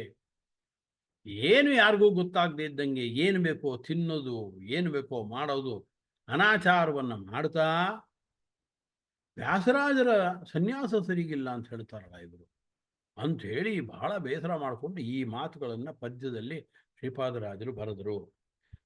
ಆನಂತರ ಹೇಳ್ತಾರೆ, ಪಾಪ ವ್ಯಾಸರಾಜರು ಮಾಡಿದ್ದು ಏನು ಕೆಲಸ, ಅದನ್ನು ಗಮನಿಸಾದರೂ ಗಮನಿಸ್ರಿ ಅಂತ ಹೇಳಿ ಕೆರೆ ಬಾವಿ ಪುರ ಅಗ್ರಹಾರಂಗಳ ಸರಿಯೇ ಸುರರೊಂದು ಲಕ್ಷ ಕುಟುಂಬಗಳ ಪರವ ವೈಭವದ ಕೀರ್ತಿಯಿಂದಲೇ ವ್ಯಾಸರಾಯರ ಗುಣಗಣ ಗಾಂಭೀರ್ಯಾದಿಗಳ ಎಂಥ ಗಾಂಭೀರ್ಯಾದಿಗಳನ್ನು ಹೊಂದಿದವರು ವ್ಯಾಸರಾಜರು. ಕೆರೆ ಬಾವಿ ಪುರ ಅಗ್ರಹಾರಗಳು ಇದೆಲ್ಲವನ್ನ ಮಾಡಿಕೊಟ್ಟಂಥವರು. 1,00,000 ಕುಟುಂಬಗಳನ್ನು ಪಡೆದಿದ್ದಾರೆ. ಏನು 1,00,000 ಕುಟುಂಬವನ್ನು ಪಡೆದ್ರ ಅಂತ ಯೋಚನೆ ಬರ್ಬೋದು, ನಿಜ. ಅದಕ್ಕೆ ನಾನು ಆಗಲೇ ಹೇಳಿದ್ದು 732 ಹನುಮಂತರನ್ನು ಸ್ಥಾಪನೆ ಮಾಡಿದ್ರು ಅಂದರೆ ಒಂದು ಹನುಮಂತನನ್ನ ಪೊರೆಯೋದಕ್ಕೋಸ್ಕರವಾಗಿ ಕಡೆ ಪಕ್ಷ ಒಂದು 5-10 ಕುಟುಂಬಗಳನ್ನು ಆ ದೇವಸ್ಥಾನ ನೋಡ್ಕೊಳ್ಳೋದಕ್ಕೆ ವಹಿಸಿದ್ರು ಅಂತಂದರೆ 10 ಅಂತಂದರೆ ಒಂದೊಂದು ಕಡೆಯಲ್ಲಿ 100 ಮಂದಿಗಿಂತ ಜಾಸ್ತಿ ಆದರು. 100 ಮಂದಿಗಿಂತ ಅವರು ಜಾಸ್ತಿ ಆದರೆ 730 ಇಂಟು 100 ಈ ರೀತಿ ಲೆಕ್ಕ ಹಾಕ್ಕೊಂಡು ಹೋಗ್ತಾ ಇರಬೇಕಾಗತ್ತೆ. ಆದ್ದರಿಂದ 1,00,000 ಕುಟುಂಬಗಳ ಪರದರು ಅಂತ ಬರೆದಿದ್ದು ಅತಿಶಯೋಕ್ತಿ ಅಲ್ಲ. ಹೀಗೆ ಅದನ್ನು ಹೇಳಿ ಆನಂತರ ಹೇಳ್ತಾರೆ, ಹಗಲಿರಳೆನ್ನದೆ ಆವಾಗ ಶ್ರೀ ಹರಿಪದ ಪದ್ಮ ಯುಗಗಳನ್ನು ಅರ್ಚಿಸಿ ಭಕುತಿಯಿಂದ ರಘುಪತಿ ಭಜಕ ಬ್ರಹ್ಮಣ್ಯ ತೀರ್ಥರ ಕುವರ ರಂಗವಿಠಲನನ್ನು ಬಿಡಬಿಡನು ಎಂಬ. ಅವ್ರು ಹೇಳ್ತಾರೆ, ಹಗಲು ರಾತ್ರಿ ದೇವರ ಧ್ಯಾನದಲ್ಲಿ ಕಳೆದಂಥವ್ರು, ಮಹಾವಿನಯಶಾಲಿಗಳಾದಂಥವ್ರು, ಗಾಂಭೀರ್ಯಾದಿ ಗುಣಸಂಪನ್ನರಾದಂಥವ್ರು, ರಂಗವಿಠಲನ್ನ ನಾನು ಬಿಡೋದಿಲ್ಲ ಅಂತ ಭಗವಂತನನ್ನ ತುಂಬ ಆತ್ಮೀಯವಾಗಿ ಹಚ್ಚಿಕೊಂಡಂಥವರು ವ್ಯಾಸರಾಜರು. ಇಂಥವರನ್ನು ಕುರಿತು ಸನ್ಯಾಸ ಸರಿಗಿಲ್ಲ ಅಂತ ಹೇಳ್ತೀರಾ ನೀವು ಅಂಥೇಳಿ ವ್ಯಾಸರಾಜರ ಸನ್ಯಾಸದ ಇರವ ಸಾಸಿರ ಜಿಹ್ವೆಗಳುಳ್ಳ ಶೇಷನೇ ಕೊಂಡಾಡಬೇಕು ಅಂತ ಬಹಳ ಗಟ್ಟಿಯಾಗಿ ಆ ಸಂದರ್ಭದಲ್ಲಿ ಅವರಿಗೆ ನಿಂತರು. ವ್ಯಾಸಮುನಿರಾಯ ನಿಮ್ಮ ಇಷ್ಟ ಆಯಿತು. ಇಷ್ಟಾದ ಮೇಲೆ ವಾದಿರಾಜರ ಆ ಪದ್ಯವನ್ನು ಓದಿದ ವಿಚಾರಕ್ಕೆ ಈಗ ಬರ್ತಾ ಇದ್ದೇನೆ. ಆದ್ದರಿಂದ ವಾದಿರಾಜರು ಏನು ಮಾಡಿದ್ರು ಆ ಸಂದರ್ಭದಲ್ಲಿ ಇದೆಲ್ಲ ನೋಡಿದ್ರು. ವಾದಿರಾಜರಲ್ಲಿ ಇದ್ರು ಅವರು ಈ ಪದ್ಯ ಬರೆದಿದ್ದರಿಂದಲೇ ಗೊತ್ತಾಗುತ್ತೆ. ಇದೆಲ್ಲ ಗಮನಿಸಿದ್ರು. ಓಹೋ, ಇಂಥ ಕುಹೆಗಳಿದ್ದಾರೆ, ಗುರುಗಳಾದ ವ್ಯಾಸರಾಜರಿಗೆ ಹೀಗೆ ಮಾಡ್ತಾ ಇದ್ದಾರೆ ಅಂತ ಸಿಟ್ಟು ಬಂತು. ಅದಕ್ಕೆ ವ್ಯಾಸ ಮುನಿರಾಯ ನಿನ್ನ ಪೆಸರುಳೇಸು, ನಿನ್ನ ಹೆಸರೇ ಹೇಳ್ಕೊಂಡ್ರೆ ಸಾಕಪ್ಪ ವ್ಯಾಸಮುನಿರಾಯ. ಅದನ್ನು ಬಿಟ್ಟು ನಿನ್ನ ಹೆಸರು ಅವ್ರು ಹೇಳ್ತಾರೆ, ವ್ಯಾಸಮುನಿರಾಯ ನಿನ್ನ ಪೆಸರುಳೇಸು, ನಿನ್ನ ಹೆಸರೇ ಒಳ್ಳೆ ಅಂತದ್ದಪ್ಪ. ಅಂಥ ನಿನ್ನ ಹೆಸರನ್ನ ಕೆಡಿಸ್ಬೇಕು ಅಂತ ಹೊರಟಿದ್ದಾರೆ. ನೀನು ಸಿರಿಯರಸ, ಎಲ್ಲ ಸಂಪತ್ತುಗಳಿಗೆ ಒಡೆಯ, ರಾಜ್ಯದ ಲಕ್ಷ್ಮಿ, ಸಿರಿಗೆ ಅರಸನಾಗಿದ್ದೀಯಾ ಅಂತಂದ್ರೆ ಶಶಿಮುಖಿಯರ ಅರಸ ಅಂತ ಇವರು ಶುರು ಮಾಡೋದ್ರಲ್ಲ. ಅದಕ್ಕೆ ಕೂಡಲೇ ವಾದಿರಾಜರು ಹೇಳಿದ್ರು, ಭಾಸುರ ವಿರಕ್ತಿ ಎಂಬ ಶಶಿಮುಖಿಯ ರರಸ. ಅದೇ ಶಬ್ದ ಇಟ್ಕೊಂಡ್ರು, ಶಶಿಮುಖಿಯ ರಸ ಅಂತ ಅಂದ್ರೋ ಇಲ್ಲ ನೀವು ಈಗ. ಅದಕ್ಕೆ ಅವ್ರು ಹೇಳ್ತಾರೆ, ಹೌದೌದು ಶಶಿಮುಖಿಯರ ಸರಿ. ಎಂತಹ ಶಶಿಮುಖಿಯರಿಗೆ ರಸ ಗೊತ್ತಾ? ವ್ಯಾಸರಾಜರು ನಮ್ಮ ಗುರುಗಳು ಭಾಸುರ ವಿರಕ್ತಿ ಎಂಬ ಶಶಿಮುಖಿಯರ ರಸ. ಮಹಾವಿರಕ್ತಿ ಎಂಬ ಏನು ಸುಂದರಿಯರಿದ್ರು ಆ ಸುಂದರಿಯರಿಗೆ ಇವರು ಅರಸ ಅಂದರೆ ಮಹಾವೈರಾಗ್ಯಶಾಲಿಗಳಾದಂಥವ್ರು ವ್ಯಾಸರಾಜರು ಅಂತ ಈ ಮಾತನ್ನ ಸ್ಪಷ್ಟ ಮಾಡಿದಂಥವ್ರು ವಾದಿರಾಜರು. ಅದರಿಂದ ಈಗ ಅರ್ಥ ಆಗುತ್ತೆ ವಾದಿರಾಜರು ಈ ರೀತಿ ಯಾಕೆ ಪದವನ್ನು ಬೆಳೆಸಿದ್ರು. ಭಾಸುರ ವಿರಕ್ತಿ ಎಂಬ ಶಶಿಮುಖಿಯ ರರಸ, ಇದರ ಹಿನ್ನೆಲೆ ಇಷ್ಟಿದೆ. ಆದ್ದರಿಂದ ಇದನ್ನು ಹೇಳಿ ಆನಂತರ ಅವರು ಕೂಡ ಹೇಳ್ತಾರೆ, 21 ಕುಭಾಷ್ಯ ಕೋಟಿಯೊಳಗಿಪ್ಪ ದರ್ಪ ಕುವಾದಿಗಳನ್ನು ಮುರಿದೋಡಿಸಿ ಉಪನಿಷತ್ ರಹಸ್ಯಾರ್ಥವನ್ನು ಅಪಹರಿಸಲು ಅವರ ತಪ್ಪದೆಯ ಭಂಗಪಡಿಸಿದ ಅಪ್ರತಿಮ ಮಲ್ಲ ಅಂತ ಹೇಳಿ ನ್ಯಾಯಾಮೃತ ಮೊದಲಾದ ದುರ್ಗಗಳ ವಿರಚಿಸಿ ಅವ್ರು ಹೇಳ್ತಾರೆ, ಆಗಿಂದ ರಾಜ್ಯಕ್ಕೆ ಸಂಬಂಧಪಟ್ಟಿದ್ದದು, ಆ ರಾಜರ ಆಡಳಿತದಲ್ಲಿ ಇದ್ದಂಥವ್ರು ಇವರೆಲ್ಲ. ಆದ್ದರಿಂದ ಅದನ್ನೇ ತೆಗೆದುಕೊಂಡು ರೂಪಕಗಳನ್ನು ಮಾಡ್ಕೊಂಡು ಅವ್ರು ಹೇಳ್ತಾರೆ, ಪ್ರತಿಮೆಗಳ ಥರ ಇಟ್ಕೊಂಡು ನ್ಯಾಯಾಮೃತ ಮೊದಲಾದ್ದೇ ಒಂದು ದೊಡ್ಡ ಕೋಟೆಗಳು, ಆಯದ ಬಂಟರ ಕೈಯ ಒಪ್ಪಿಸಿಕೊಟ್ಟು ಅವ್ರು ಹೇಳ್ತಾರೆ, ಒಳ್ಳೆ ಆಯತರಾಗಿರ್ತಕ್ಕಂಥ ಬಂಟರು ಅವ್ರು ಹೇಳ್ತಾರೆ, ನಾನೇ ನಿಮ್ಮ ಬಂಟರು, ಬರೀ ರಚನೆ ಮಾಡಿದ್ದಲ್ಲ, ನ್ಯಾಯಾಮೃತ, ತರ್ಕತಾಂಡವ, ಚಂದ್ರಿಕಾದಿ ಗ್ರಂಥಗಳನ್ನು ದೊಡ್ಡ ದೊಡ್ಡ ಜ್ಞಾನಿಗಳು ಯಾರಿದ್ದಾರೆ, ಗಟ್ಟಿ ಪುರುಷರು ಯಾರಿದ್ದಾರೆ ಅಂತಹ ವಿದ್ವಾಂಸರ ಕೈಗೆ ಒಪ್ಪಿಸಿಕೊಟ್ಟು ರಾಯರಾಯರ ಕೈಯಿಂದ ಕಪ್ಪವ ತೆಗೆದುಕೊಂಡು ವಾಯುಮತದುಕ್ತಿ ಎಂಬ ಭಂಡಾರ ತುಂಬಿಸಿದ. ಅವ್ರು ಹೇಳ್ತಾರೆ, ರಾಯರಾಯರ ಕೈಯಿಂದ ಕಪ್ಪವ ತೆಗೆದುಕೊಂಡು ಆ ನಂತರ ಯಾರ್ಯಾರು ವಾದಗಳನ್ನು ಮಾಡಿದ್ರು, ರಾಜರ ಸಭೆಗಳಲ್ಲಿ ಹೇಳಿದ್ರು, ಆಗ ಬೇಕಾದಷ್ಟು ಕಪ್ಪಗಳು ಬಂತು. ವಾಯುಮತದ ಉಕ್ತಿ ಎಂಬ ಭಂಡಾರ ತುಂಬಿಸಿದ. ವಾಯುಮತದ ಉಕ್ತಿ ಅಂತೇನಿದೆ, ವಾಯುಮತದ ಅರ್ಥಾತ್ ಶ್ರೀಮದ್ ಆಚಾರ್ಯರ ಮತದ ಏನು ಶಾಸ್ತ್ರದ ಭಂಡಾರ ಅಂತೇನಿದೆ, ಆ ಶಾಸ್ತ್ರ ಭಂಡಾರವನ್ನು ತುಂಬಿಸಿದ್ರು ಅಂತ ಈ ರೀತಿ ವಾದಿರಾಜರು ತುಂಬ ಗಂಭೀರವಾಗಿ ಈ ಪದ್ಯವನ್ನು ಬರೆದು ವ್ಯಾಸರಾಜರ ವ್ಯಕ್ತಿತ್ವವನ್ನು ತುಂಬ ಮೇಲಿಟ್ಟಿದ್ದಾರೆ.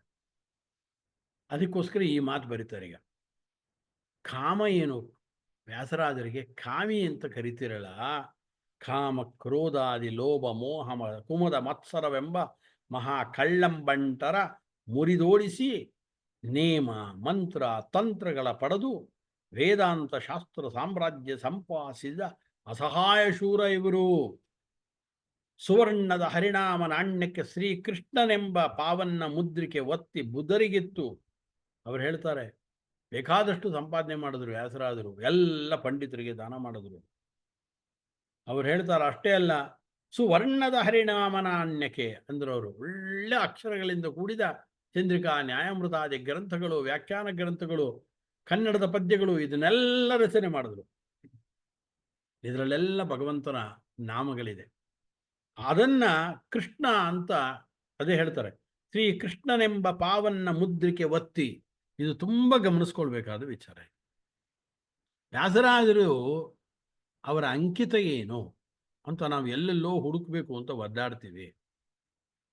ಶ್ರೀಕೃಷ್ಣ ಅಂತಲೋ ಕೃಷ್ಣ ಅಂತಲೋ ಅಂತ ವಾದಿರಾಜರು ಸ್ಪಷ್ಟವಾಗಿ ಇಲ್ಲಿ ಹೇಳ್ತಾ ಇದ್ದಾರೆ, ಶ್ರೀಕೃಷ್ಣನೆಂಬ ಪಾವನ್ನ ಮುದ್ರಿಕೆ ಒತ್ತಿ. ಶ್ರೀಕೃಷ್ಣ ಅಂತ ಅವರ ಪದ್ಯಗಳ, ಅವರ ಕೀರ್ತನೆಗಳ ಮುದ್ರಿಕೆ ಸ್ಪಷ್ಟ ಬರೀತಾರೆ. ಶ್ರೀಕೃಷ್ಣನೆಂಬ ಪಾವನ್ನ ಮುದ್ರಿಕೆ ಒತ್ತಿ ಬುಧರಿಗಿತ್ತು.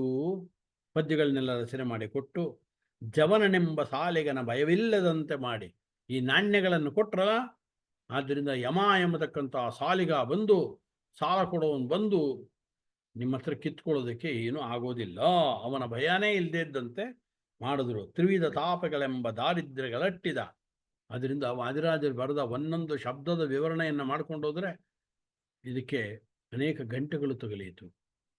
ಆದ್ದರಿಂದ ವಿದ್ಯಾದಿ ಮಹಾದಾನಗಳ ಪೊಂದಿದವರಿಗಿತ್ತು.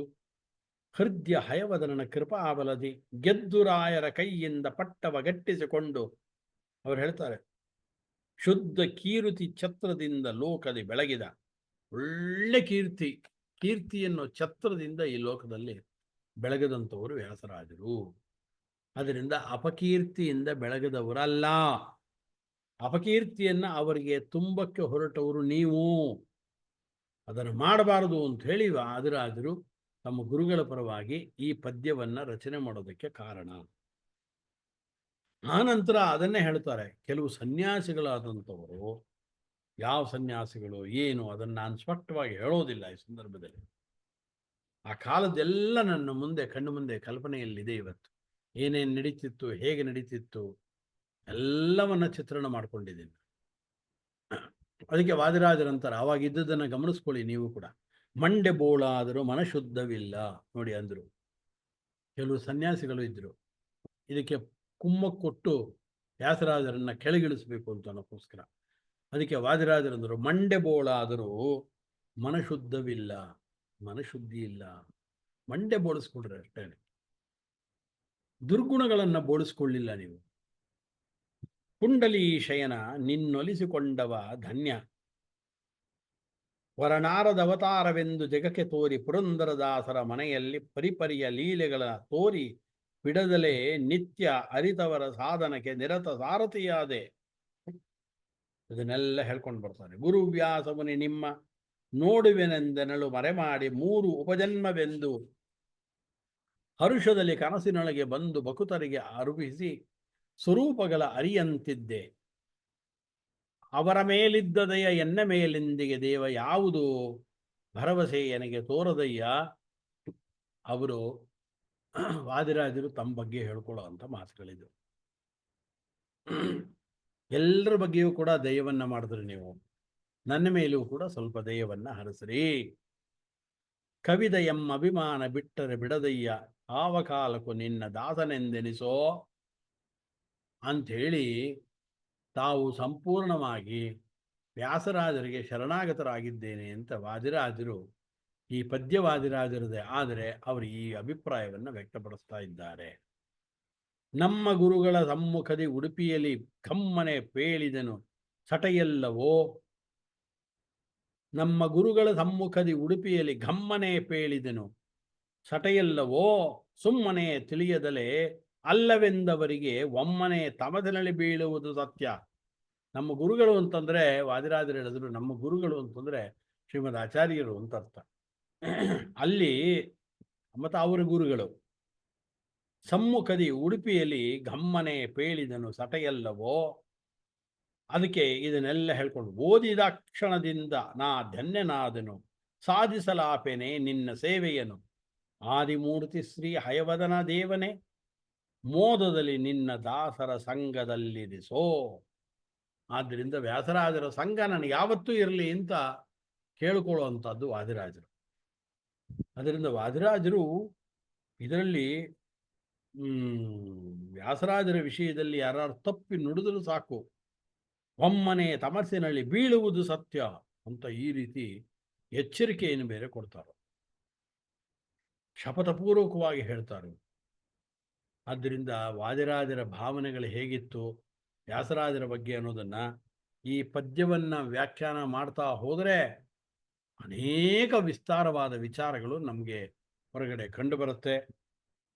ಸದ್ಯಕ್ಕೆ ಅಲ್ಪ ಮಟ್ಟದಲ್ಲಿ ಈ ವಿಚಾರಗಳನ್ನು ತಿಳಿಸ್ತಾ ಇದ್ದೇನೆ. ಆನಂತರ ಹೇಳ್ತಾರೆ, ವ್ಯಾಸ ಮುನಿರಾಯರು ಕೇಳಿದರು ದಾಸರಿಗೊಂದು ಶ್ರೀಶನ ಸ್ವರೂಪವನ್ನು ಲೇಸಾಗಿ ಪೇಳಿರೆಂದು, ಹೇಗೆ ತಿಳಿಯಲಿ ಬೇಕು ಯೋಗಿಗಳ ರಸ ಅಗಾಧವಾದ ಮಹರೂಪಗಳೆಂತೆಂದರು. ಅಮಮ ರೋಮ ರೋಮದಲ್ಲಿ ಬ್ರಹ್ಮಾಂಡವ ಧರಿಸಿಪ್ಪ ರಮೆ ತನ್ನ ಗಂಡನ ಮಹಿಮೆಯರಳಿಯಳು, ರಮಾದೇವಿಗೆ ಗೊತ್ತಾಗ್ತಾ ಇಲ್ಲ ಎಂದು ದಾಸರು ಪೇಳೆ ಚಂದದಲ್ಲಿ ಬೇಗ ಮಂದರಧರನ ಮಹಿಮೆ ಒಂದೊಂದನು ಆದಿ ಮಧ್ಯಾಂತರಹಿತನಾದ 3 ತೀದು ವೇದಶಾಸ್ತ್ರಗಳಿಗೆ ಸಿಗದ ದೇವನು ಎನ್ನುತ್ತ ಅವ್ರು ಹೇಳ್ತಾರೆ. ಆದಿ ಮಧ್ಯಾಂತ ಇಲ್ಲದೇ ಇದ್ದಂಥವನಪ್ಪ ಭಗವಂತ ಅಂದರೆ. ವೇದಶಾಸ್ತ್ರಗಳು ಯಥೋವಾಚೋ ನಿವರ್ತಂತೆ, ಪೂರ್ಣ ರೂಪದಲ್ಲಿ ವೇದದ ಮಾತುಗಳಿಗೂ ಸಿಗದೇ ಇದ್ದಂಥವನು ಎನ್ನುವುದ ಈ ಕ್ಷಿತಿಯೋಳು ಅವನಬ್ಬ ಪಾಮರ ಗುಣಗಣ ತಿಳಿಯುವುದೇ ಶ್ರುತಿಗುಣ ವಂದ್ಯನ. ಈ ಮಾತು ಕೇಳಿ ಸ್ವಾಮಿರಾಯರು ಎದ್ದು ಪ್ರೇಮದಿಂದಾಲಿಂಗಿಸಿ ಕಾಮಿತಾರ್ಥವೈದಿದರು. ವ್ಯಾಸರಾಯರ ಮಹಿಮೆ ದಾಸರೇ ಬಲ್ಲರು, ದಾಸರ ಮಹಿಮೆಗಳ ವ್ಯಾಸಮುನಿ ಬಲ್ಲ.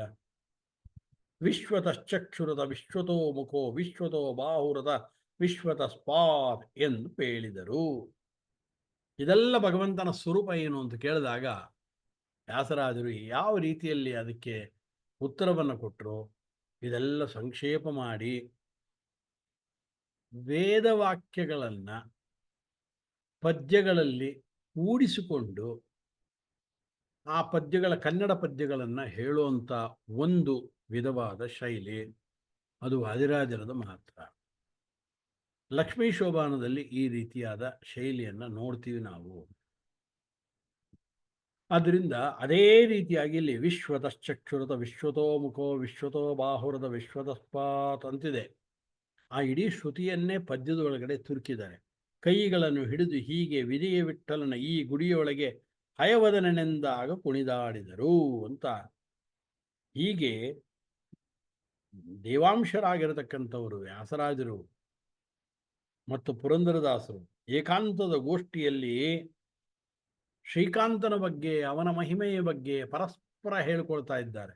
ಅವರು ಹೇಳ್ತಾರೆ, ಇವರು ಹೇಳ್ತಾರೆ. ಇದೆಲ್ಲವನ್ನ ನಾನು ಮೊದಲು ಆರಂಭದಲ್ಲೇ ಹೇಳಿದಂತೆ ಪುರಂದರದಾಸರು, ವ್ಯಾಸರಾಜರು, ವಾದಿರಾಜರು, ಕನಕದಾಸರು, ಗೋವಿಂದ ಒಡೆಯರು, ಕುಮಾರವ್ಯಾಸ ಇರ್ಬೋದು, ಇನ್ನೂ ಅನೇಕ ಜನ ಯತಿಗಳಿದ್ದರು, ನಾರಾಯಣ ಯತಿಗಳಿದ್ದರು. ನಾವು ಗುರುತಿಸಿದಂತೆ ಹೆಸರುಗಳು ಗೊತ್ತಿರುವಂತಷ್ಟೇನೆ ನೂರಾರು ಜನ ಯತಿಗಳು ಒಟ್ಟಿಗೆ ಕೂತ್ಕೊಂಡು ಮಾತಾಡ್ತಾ ಇದ್ರೆ ಆ ಗೋಷ್ಠಿ ಹೇಗಿರ್ತಿತ್ತು ನೋಡಿ. ಇದೇ ಪದ್ಯದಲ್ಲಿ ಇದು ದಾಸರು ಮತ್ತೆ ವ್ಯಾಸರು ಇಬ್ಬರು ಕೂಡ ಪರಸ್ಪರ ಮಾತಾಡೋದನ್ನೇ ಈ ಪದ್ಯ ಮಾಡಿ ವಾದಿರಾಜರು ಗಮನಿಸಿ ಪದ್ಯವನ್ನು ಮಾಡಿ ಕೊಟ್ಟಿದ್ದು ನಮಗೆ.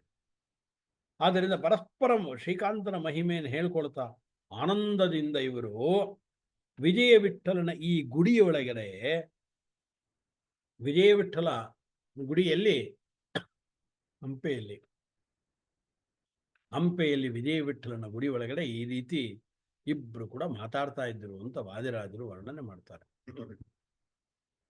ಕೈ ಹಿಡಿದುಕೊಂಡು ಕುಣಿದಾಡ್ತಾ ಇದ್ದಾರೆ. ಆ ಕುಣಿದಾಡೋದಕ್ಕೆ ತಾವೇ ಸಾಕ್ಷಿ. ಅದೇ ಹೇಳ್ತಾರೆ, ಗುಡಿಯೊಳಗೆ ಹಯವದನೆಂದಾಗ ಕುಣಿದಾಡಿದರು. ಇದೆಲ್ಲ ನಮ್ಗೆ ಅರ್ಥವೇ ಆಗೋದಿಲ್ಲ. ದೊಡ್ಡ ದೊಡ್ಡ ಜ್ಞಾನಿಗಳಾದಂಥವ್ರು ವ್ಯಾಸರಾಜರು, ಪುರಂದರದಾಸರು, ಕನಕದಾಸರು ಈ ರೀತಿಯಾಗಿ ಭಗವಂತನ ಮಹಿಮೆಗಳನ್ನು ಹೇಳಿಕೊಂಡು ಕುಣಿದಾಡ್ತಾ ಇದ್ರು.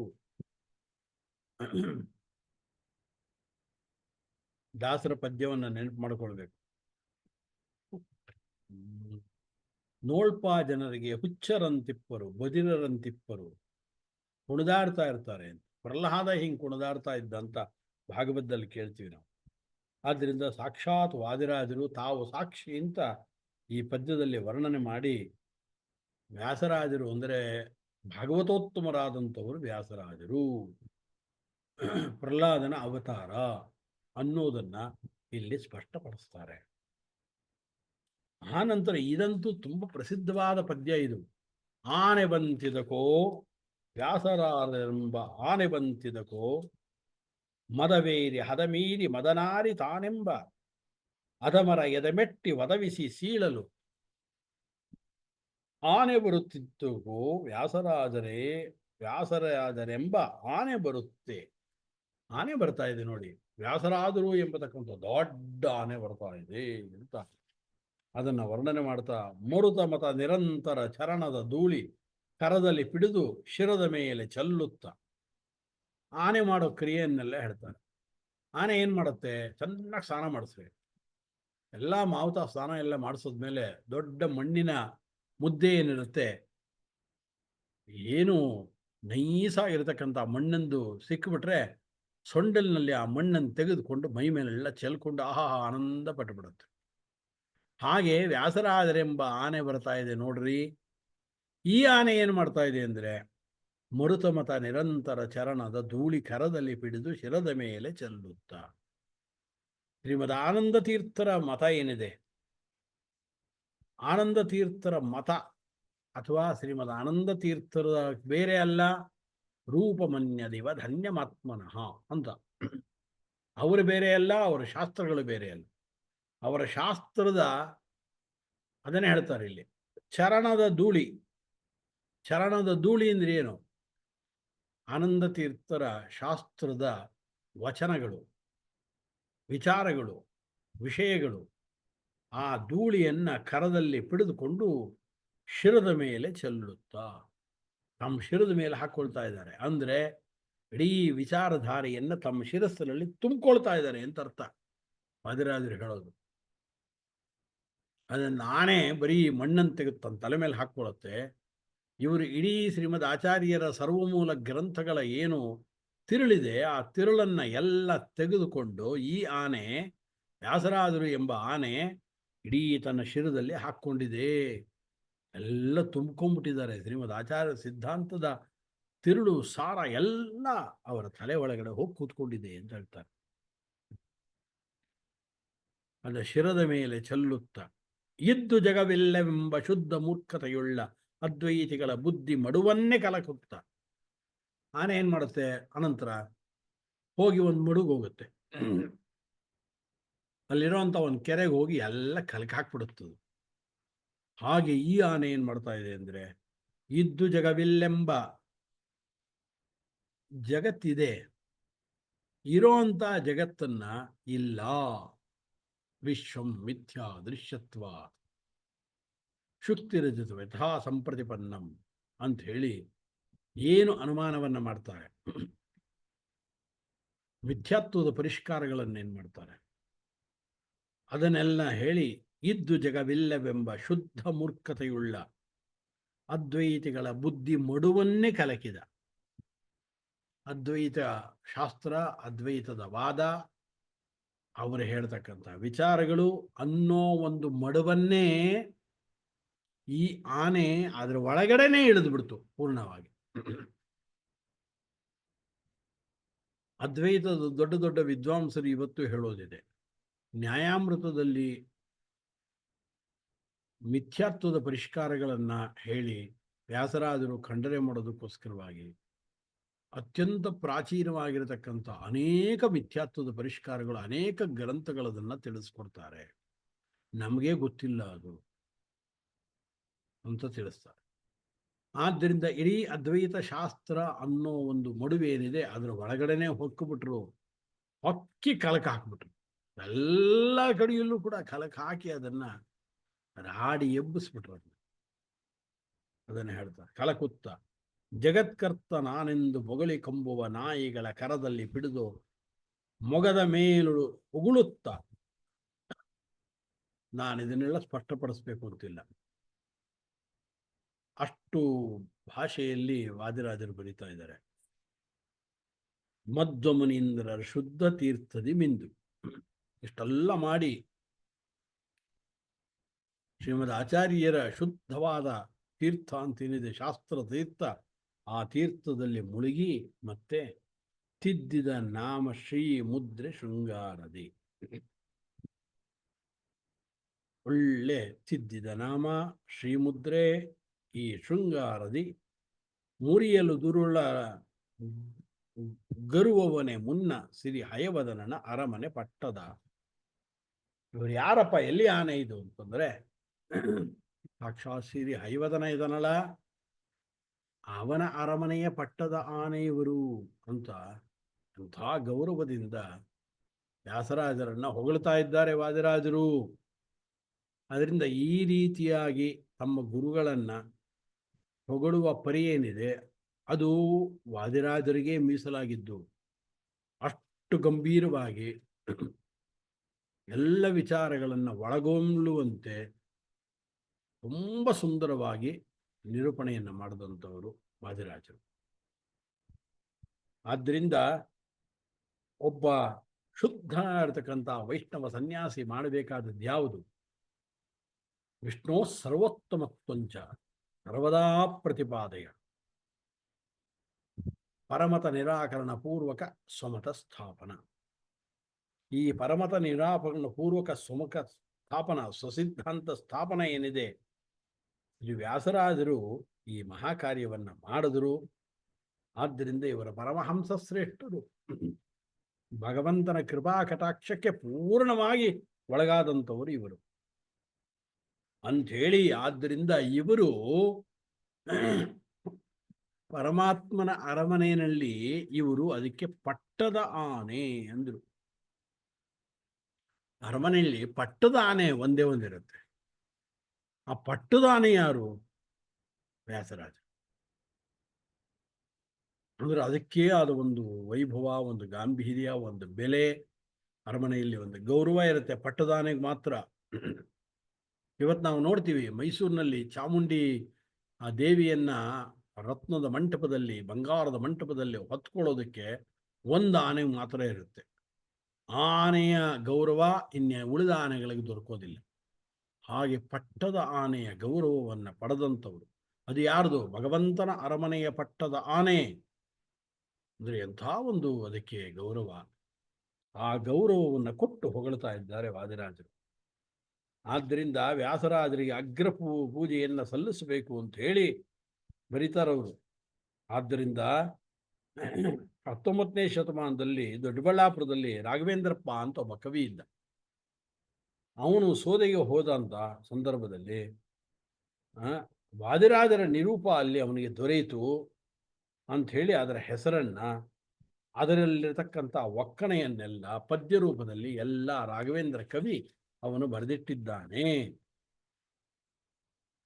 ಅವ್ರಿಗೆ ಹೇಳಿದ್ರೆ ಅದರಲ್ಲಿ ಪದ್ಯ ಇದೆ. ಆ ಪದ್ಯದ ಅನೇಕ ವಿಚಾರಗಳಿದೆ. ನಿರೂಪ ಹೆಂಗಿತ್ತು ಅಂತ, ಇಲ್ಲಿ ಗುರುವರ ವ್ಯಾಸರಾಯರಿಗೆ ಅಗ್ರ ಪೂಜೆಯ ಮಾಡುತ್ತಿದ್ದರು. ವ್ಯಾಸರಾಯರೇ ಉಡುಪಿಯೊಳಗಿರುತ್ತಿರುವ ಕೃಷ್ಣನ ಪೂಜೆ ದೇವಾಲಯವು ಸಹಿತವಾಗಿ ವಾದಿರಾಜರ ಕರಕೆ ತಾವೇ ಕೊಟ್ಟರುದು.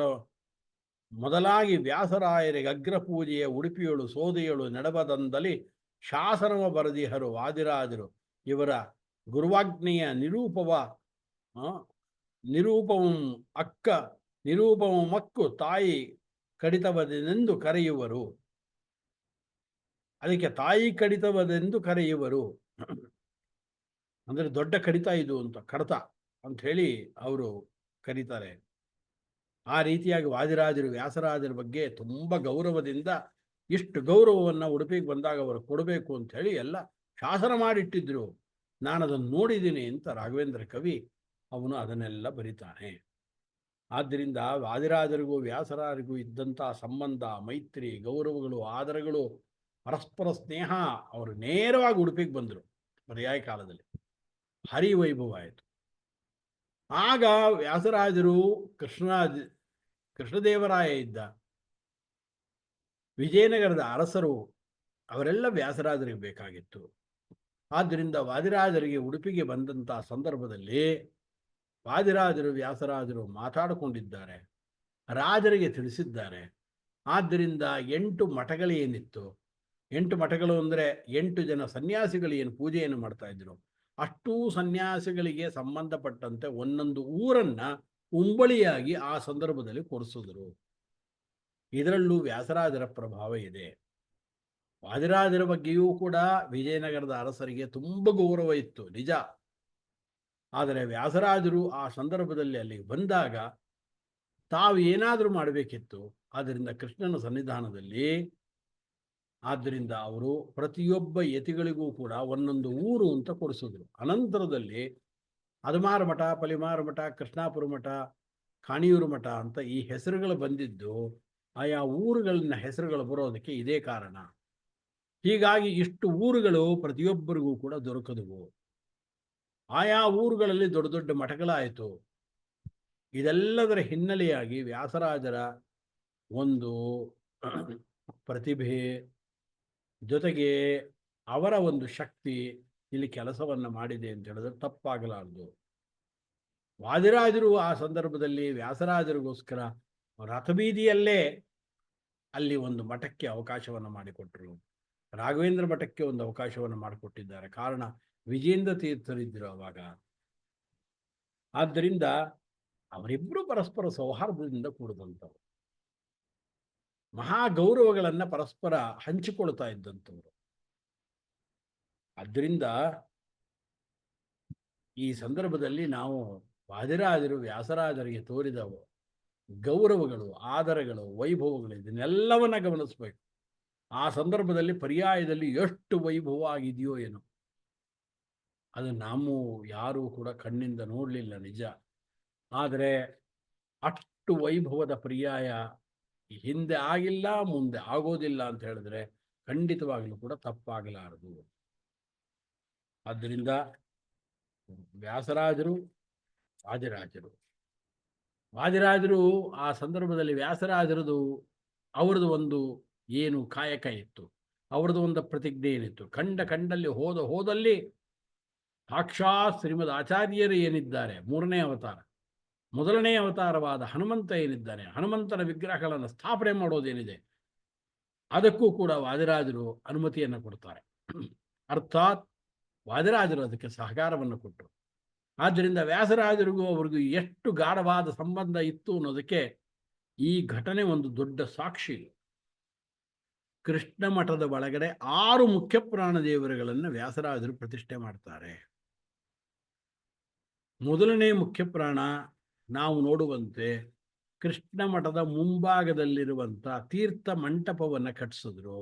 ಆ ತೀರ್ಥ ಮಂಟಪದ ಒಂದು ಕಲ್ಲೇನಿದೆ, ನಾವು ನಿಂತ್ಕೊಂಡ್ರೆ, ಕೃಷ್ಣನಿಗೆ ಎದುರಾಗಿ ನಾವು ನಿಂತ್ಕೊಂಡ್ರೆ ನಮ್ಮ ಎಡಭಾಗಕ್ಕೆ ಏನು ಮೊದಲನೇ ಕಂಬ ಬರುತ್ತೆ, ಆ ಕಂಬದ ಮೇಲೆ ಒಂದು ಮುಖ್ಯ ಪ್ರಾಣನನ್ನ ವ್ಯಾಸರಾಜರು ಪ್ರತಿಷ್ಠೆ ಮಾಡಿದ್ರು. ಇದು ಒಂದಿದು.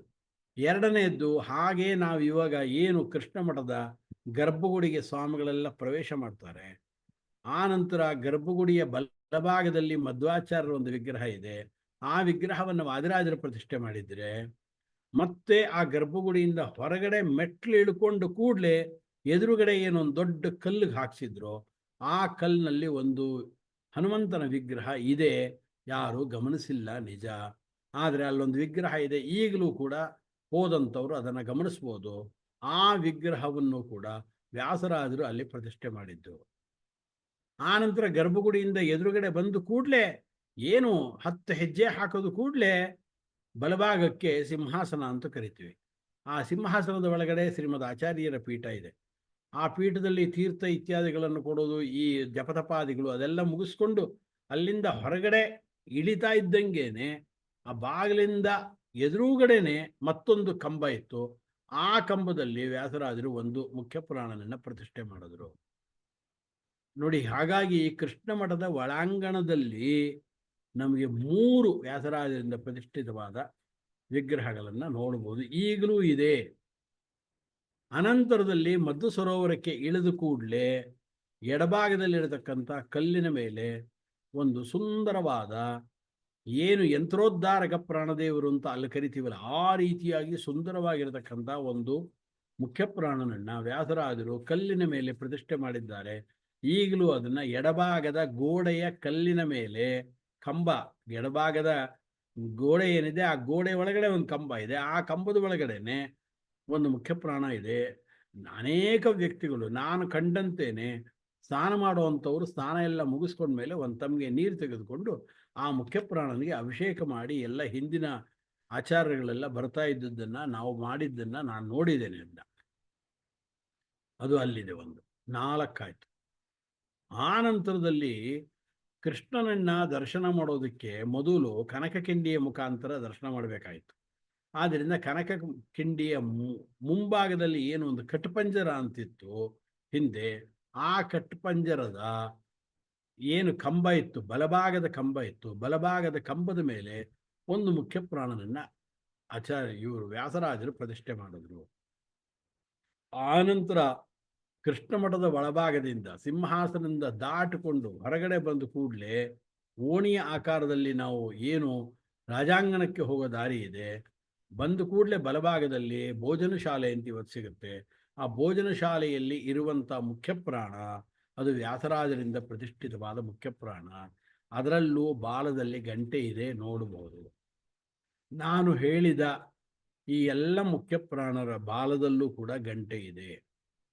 ಕೃಷ್ಣನ ಎದುರು ಭಾಗದಲ್ಲಿರುವಂಥ ಈಗೇನು ಮುಖ್ಯ ಪ್ರಾಣದೇವರ ಗುಡಿ ಅಂತ ಒಂದು ಸಣ್ಣಿದೆ ಗರ್ಭಗುಡಿಯ ಸಮೀಪದಲ್ಲಿ, ಅದು ವಾದಿರಾಜರು ಪ್ರತಿಷ್ಠೆ ಮಾಡಿದ ಮುಖ್ಯ ಪ್ರಾಣ. ಅದರ ಎದುರುಗಡೆ ಇರುವಂಥದ್ದು ಗರುಡ ದೇವರು, ಅದನ್ನು ವಾದಿರಾಜರು ಪ್ರತಿಷ್ಠೆ ಮಾಡಿದ್ದು ನಿಜ. ಅದಲ್ಲದೆ ವ್ಯಾಸರಾಜರು ಈ ಭೋಜನ ಶಾಲೆಯ ಮುಖ್ಯ ಪ್ರಾಣನನ್ನು ಕೂಡ ಪ್ರತಿಷ್ಠೆಯನ್ನು ಮಾಡಿದರು. ಹೀಗಾಗಿ ಒಟ್ಟು 6 ವಿಗ್ರಹಗಳನ್ನು ಕೃಷ್ಣ ಮಠದ ಒಳಾಂಗಣದಲ್ಲೇನೆ ವ್ಯಾಸರಾಜರು ಪ್ರತಿಷ್ಠೆಯನ್ನು ಮಾಡಿ ಅಂತ ಅಲ್ಲಿ ಮಾಡಿದ ಕೂಡಲೇ ಇಲ್ಲೊಂದು ಮಾಡಿ, ವಾದಿರಾಜರು ಇಲ್ಲೊಂದು ಮಾಡಿ, ಅಲ್ಲೊಂದು ಮಾಡಿ ಅಂತ ಎಲ್ಲ ಕಡೆಯಲ್ಲೂ ಕೂಡ ವಾದಿರಾಜರೇ ನಿಂತು ವ್ಯಾಸರಾಜರಿಂದ ಎಲ್ಲ ಸ್ಥಳಗಳನ್ನು ಕೊಟ್ಟು 6 ಮುಖ್ಯ ಪ್ರಾಣರನ್ನು ಪ್ರತಿಷ್ಠೆಯನ್ನು ವಾದಿರಾಜರು ತಮ್ಮ ಕಾಲದಲ್ಲಿ ಮಾಡಿಸ್ಕೊಂಡಿದ್ದಾರೆ ಅಂದರೆ ವಾದಿರಾಜರು ಮತ್ತು ವ್ಯಾಸರಾಜರ ಅನ್ಯೋನ್ಯತೆಯ ಬಗ್ಗೆ ನಾವೇನು ಹೇಳೋದಿದೆ?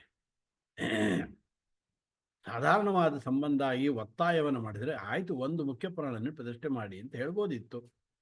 6 ಮುಖ್ಯ ಪ್ರಾಣರನ್ನು ಒಳಭಾಗದಲ್ಲೇ ಪ್ರತಿಷ್ಠೆ ಮಾಡ್ತಾ ಇದ್ದಾರೆ ಅಂತಂದರೆ ಅವರ ಅನ್ಯೋನ್ಯತೆ ಎಷ್ಟಿತ್ತು, ಅವರ ಗಾಢತೆ ಎಷ್ಟಿತ್ತು, ಎಂಥ ಸ್ನೇಹದ ಬಾಂಧವ್ಯ ಅದು, ಎಂಥ ಪರಸ್ಪರ ಗೌರವ, ಇದೆಲ್ಲವನ್ನು ಕೂಡ ನಾವು ಮನಗಾಣಬೇಕು. ಹಾಗೆ ಅಲ್ಲಿ ವ್ಯಾಸರಾಜರು ಮುಖ್ಯ ಪ್ರಾಣನನ್ನು ಪ್ರತಿಷ್ಠೆ ಮಾಡಿದ್ರು. ಇದೆಲ್ಲವನ್ನು ಕೂಡ ಈ ಸಂದರ್ಭದಲ್ಲಿ ಸಂಕ್ಷೇಪವಾಗಿ ನಾನು ಮೆಲುಕು ಹಾಕ್ತಾ ಇದ್ದೇನೆ. ವ್ಯಾಸರಾಯರ ಬೇಸರದೆ ನೆನದಾಸೆ ಪೂರೈಸಿಕೊಂಬೆನಾ ಅವ್ರು ಹೇಳ್ತಾರೆ ಪ್ರಾಣೇಶ ವಿಠಲದಾಸರು ಅವರನ್ನು ಹೊಗಳಬೇಕಾದ್ರೆ. ಅಷ್ಟೇ ಅಲ್ಲ, ಅನಂತರದಲ್ಲಿ ಮುಂದೆ ಸ್ಮರಿಸೈ ಸತತವು ಸಂಸ್ಮರಿಸೈ ಸತತವು ಯತಿಗಣ ಭೂಷಣ ವ್ಯಾಸದ ಯತೀಂದ್ರರ ಅಂಥೇಳಿ ಅನೇಕ ದಾಸರು ಅವರನ್ನು ಹೊಗಳ್ಕೊಂಡು ಬರ್ತಾರೆ. ಎಷ್ಟು ಜನ ಗುರುಪುರಂದರ ದಾಸರಿರ್ಬೋದು, ಮಧ್ವಪತಿ ವಿಠಲ ದಾಸರಿರ್ಬೋದು, ಗುರು ಗೋವಿಂದ ಅಂತ ಗೋವಿಂದ ಒಡೆಯರು ಬರೆದಿರುವಂಥ ಪದ್ಯ ಇದೆ. ಇವರೆಲ್ಲರೂ ಕೂಡ ವ್ಯಾಸರಾಜರ ಮಹಾಮಹಿಮೆಯನ್ನು ಹಾಡಿ ಹೊಗಳಿದ್ದಾರೆ. ಆದ್ದರಿಂದ ಈಗ ಅದನ್ನೆಲ್ಲ ಓದಿ ಹೇಳ್ತಾ ಇಲ್ಲ. ವ್ಯಾಸರಾಜರು ಹೇಳಿದ್ದಂಥ ಮಾತಂತೂ ಈಸು ಮುನಿಗಳಿದ್ದೇನು ಮಾಡಿದರಯ್ಯ, ವ್ಯಾಸಮುನಿ ಮಧ್ಯಮತವನ್ನು ಉದ್ಧರಿಸಿದ ಕಾಶಿ ಗದಾಧರ ವಿಶ್ರನ ಕೂಡ ವಾದವ ಮಾಡಿ ಸೋಲಿಸಿ ದಾಸನ್ನ ಮಾಡಿಕೊಂಡೆ ಧಾರಣೀಯಳು ಕಾಶಿ ಮಿಶ್ರ ಪಕ್ಷದರ ವಾಜಪೇಯ ಲಿಂಗಣ್ಣ ವಿದ್ವಾಂಸರು 108 ಮಂದಿ ಬರಲು ಜಯಿಸಿದೆ. ಆನಂತರ ಮುಂದಿನ ಮಾತು ತುಂಬ ಒಳ್ಳೆ ಮಾತು. ಜಯಪತ್ರಿಕೆಯ ಕೊಂಡು ಮೆರೆದ ವಾಸುದೇವ ಗೋಪಾಲ ಕೃಷ್ಣಗೆ ಅದನ್ನು ವಿಭೂಷಣವ ಮಾಡಿ ಹಾಕಿಸಿದೆ. ತಮ್ಮ ಮೈ ಮೇಲೆ ನಾವೇನಾದರೂ ಒಂದು ನಮಗೆ ಸನ್ಮಾನ ಕೊಟ್ಟು ಶಾಲ್ ಹಾಕ್ಬಿಟ್ರೆ ನಾವು ಅದನ್ನೆಲ್ಲ ಶಾಲ್ ಹಾಕ್ಕೊಂಡು ಸರ ಹಾಕ್ಕೊಂಡು ಇನ್ನೊಂದು ಯಾವುದೋ ಬಂಗಾರದ ಸರ ಕೊಟ್ಟರೆ ಅದನ್ನು ಹಾಕ್ಕೊಂಡು ಭಾರಿ ನಡ್ಕೊಂಡು ಬರ್ತಾ ಇರ್ತೀವಲ್ಲ. ವ್ಯಾಸರಾದರೂ ಹಿಂಗೆ ಮಾಡಲಿಲ್ಲ. ನಮಗೇನೇನು ಬಂತು ಅದನ್ನೆಲ್ಲ ತೆಗೆದುಕೊಂಡೋಗಿ ದೇವರಿಗೆ ಅರ್ಪಿಸಿದ್ರು. ಅದನ್ನು ಸ್ಪಷ್ಟ ಮಾಡ್ತಾರೆ. ಕೃಷ್ಣಗೆ ವಿಭೂಷಣವ ಮಾಡಿ ಹಾಕಿಸಿದೆ ಶ್ರೀಶ ಪುರಂದರ ವಿಠಲನ್ನ ಈಶ ಬೊಮ್ಮ ಇಂದ್ರಾದಿಗಳಿಗೆ ಈಶನೆಂದು ಡಂಗುರ ಬೋಯಿಸಿ. ಎಲ್ಲ ದೇವದಾದಿ ದೇವತೆಗಳಿಗೆ ಇವನೇ ದೊಡ್ಡ ದೇವ ಅಂಥೇಳಿ ಡಂಗುರವನ್ನು ಹೊಡಿಸಿದ್ರು. ಹೊಡಿಸಿ ಮೆರೆದೆ ಜಗವರಿಯ ದಾಸರಳು ನೀ ಸಮರ್ಥನು ಇಷ್ಟು ಬರೆದು ಕಡೆಗೆ ಈ ಮಾತು ಹಾಕ್ತಾರೆ ಪುರಂದರಸ.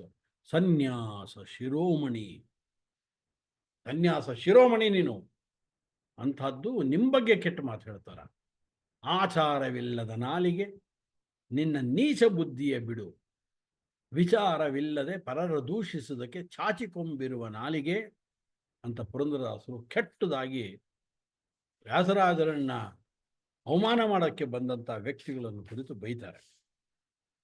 ಇನ್ನು ಕನಕದಾಸರು ಏನು ಬೈದರು ಇದೆಲ್ಲವನ್ನು ಕೂಡ ಮತ್ತೊಮ್ಮೆ ನಾನು ಈ ಸಂದರ್ಭದಲ್ಲಿ ಅದನ್ನು ಹೇಳಬಹುದು.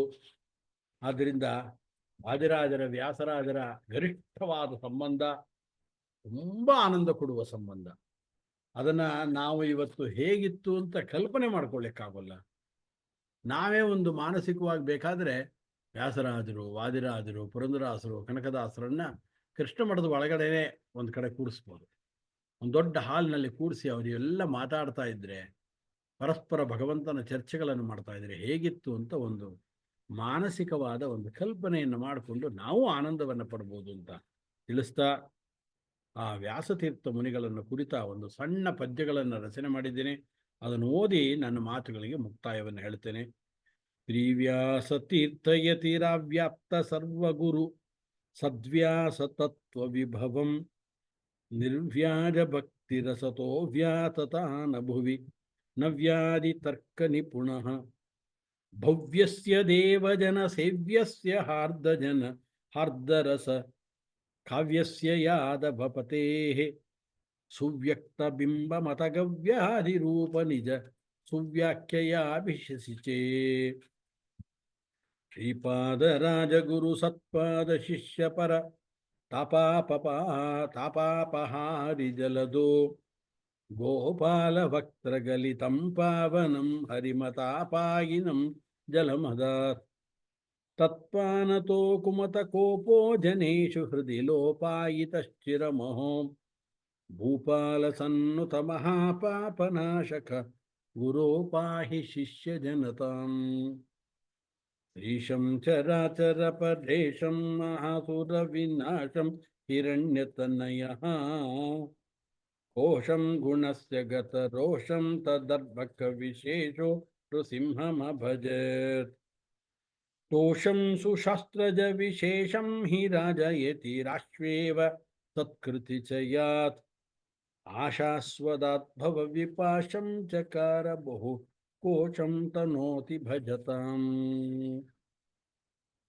ಶ್ರೀರಂಗನಾಥ ಭುವಿ ಪೂರಂ ಗುಣೈರ್ಮಲವಿದೂರಂ ಸಮರ್ಚಯತಿ ರಾಟ್ ನಾರಂ ಸುಮಧ್ವಮತಸಾರಂ ಪ್ರಸಾರ್ಯ ಪರಿವಾರಂ ಹ್ಯತೋಷಯದಯಂ ಧೀರಂ ಪ್ರಚಂಡಕೃತಿಹಾರಂ ಸಮೀಕ್ಷ್ಯ ಮಣಿ ಹರಂ ಸಮರ್ಪ್ಯ ಸುಮತಿಂ ಸ್ವೈರಂ ಪ್ರಶಂಸನಮಪಾರಂ ವಿಧಾಯ ಯತಿ ವೀರಂ ಜಗುರ್ಭುಜಜನಾಃ ತದ್ರಾಜಮಸ್ಕರಿಚಣೋ ರಾಘವೇಂದ್ರಯತಿ ಸದ್ರೂಪಭಾಗ್ ರಘುಪತೇಃ ವೀರಾಂಜನೇಯ ಕಥಿತಾರಾಧನಂ ವರಸುಮಂತ್ರಾಲಯೇ ಸ್ವಕುರುತ ಈರಾಂಶ ಮಧ್ವಮತ ಸಾರಾಂಶ ಬೋಧವರ ನೀರಾಜನಂ ವಿಹಿತವಾನ್ ಭಾರಂ ಜನಸ್ಯ ಭವಘೋರಂ ವಿದಸ್ಯ ಪರಿವಾರಂ ರಕ್ಷಯತಿ ರಾಟ್ ಬ್ರಹ್ಮಣ್ಯಾರ್ಯಕುಲಬ್ಧಿಜೋ ವಿದುರಯಂ ಶ್ರೀವ್ಯಾಸತೀರ್ಥೋ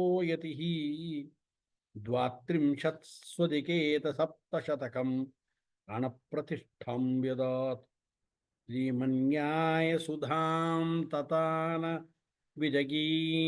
ವಿಜಗೀಂದ್ರೇವಾದಿರಾಜೇ ಮುದಾ ದಾಸಾರ್ಯಸ್ಯ ಪುರಂದರಸ್ಯ ಕನಕಸ್ಯಾಭೂತ್ ವಿಶಿಷ್ಟೋ ಗುರುಃ ಶ್ರೀಕೃಷ್ಣಾಖ್ಯ ಸುದೇವರಾಯ ನೃಪತಿಃ ವಿದ್ವತ್ಸಭಾಯಾಂ ಗುರೋಃ ಸಂವೀಕ್ಷ್ಯಾತುಲ ವಿದ್ವದಬ್ರನಿನದಂ ವಾಗ್ವೈಖರೀಂ ಚೇಮುಷೀಂ ಆನಂದಾಮೃತ ಸಂಪ್ಲುತೇನ ಮನಸಾ ವ್ಯಾಸಾರ್ಯ ಪಾದಾನತೋ ಸೌವರ್ಣೈರ್ಬಹುನಾಣ್ಯಕೈರ್ಯತಿ ತನುಂ ರತ್ನೈರಪೂಪುಶ್ಚಿರಂ ಪಂಪಾನಾಥ ಸುಸನ್ನಿಧೌ ಗುರುರಯಂ ಸತ್ಪಾವನಾಖ್ಯಂ ಮಠಂ ಸಂಸ್ಥಾಪ್ಯ ಹತ್ರ ವಟೂನ್ ಗೃಹಸ್ಥನಿವಹಂ ಸನ್ಯಾಸಿನಃ ಸಾದರಂ ವೇದಾಂತಂ ಪದಜೈಮಿನೀಯ ವಿವೃತಿಂ ಕಾಣಾದ ಭಾಷ್ಯಾದಿಕಾನ್ ಸಂಪಾಠ್ಯಾಮಿತ ಶಾಸ್ತ್ರಕಾವ್ಯಕುಶಲಾನ್ ಕೃತ್ವಾ ಮುದಂ ಪ್ರಾಪ್ತವಾನ್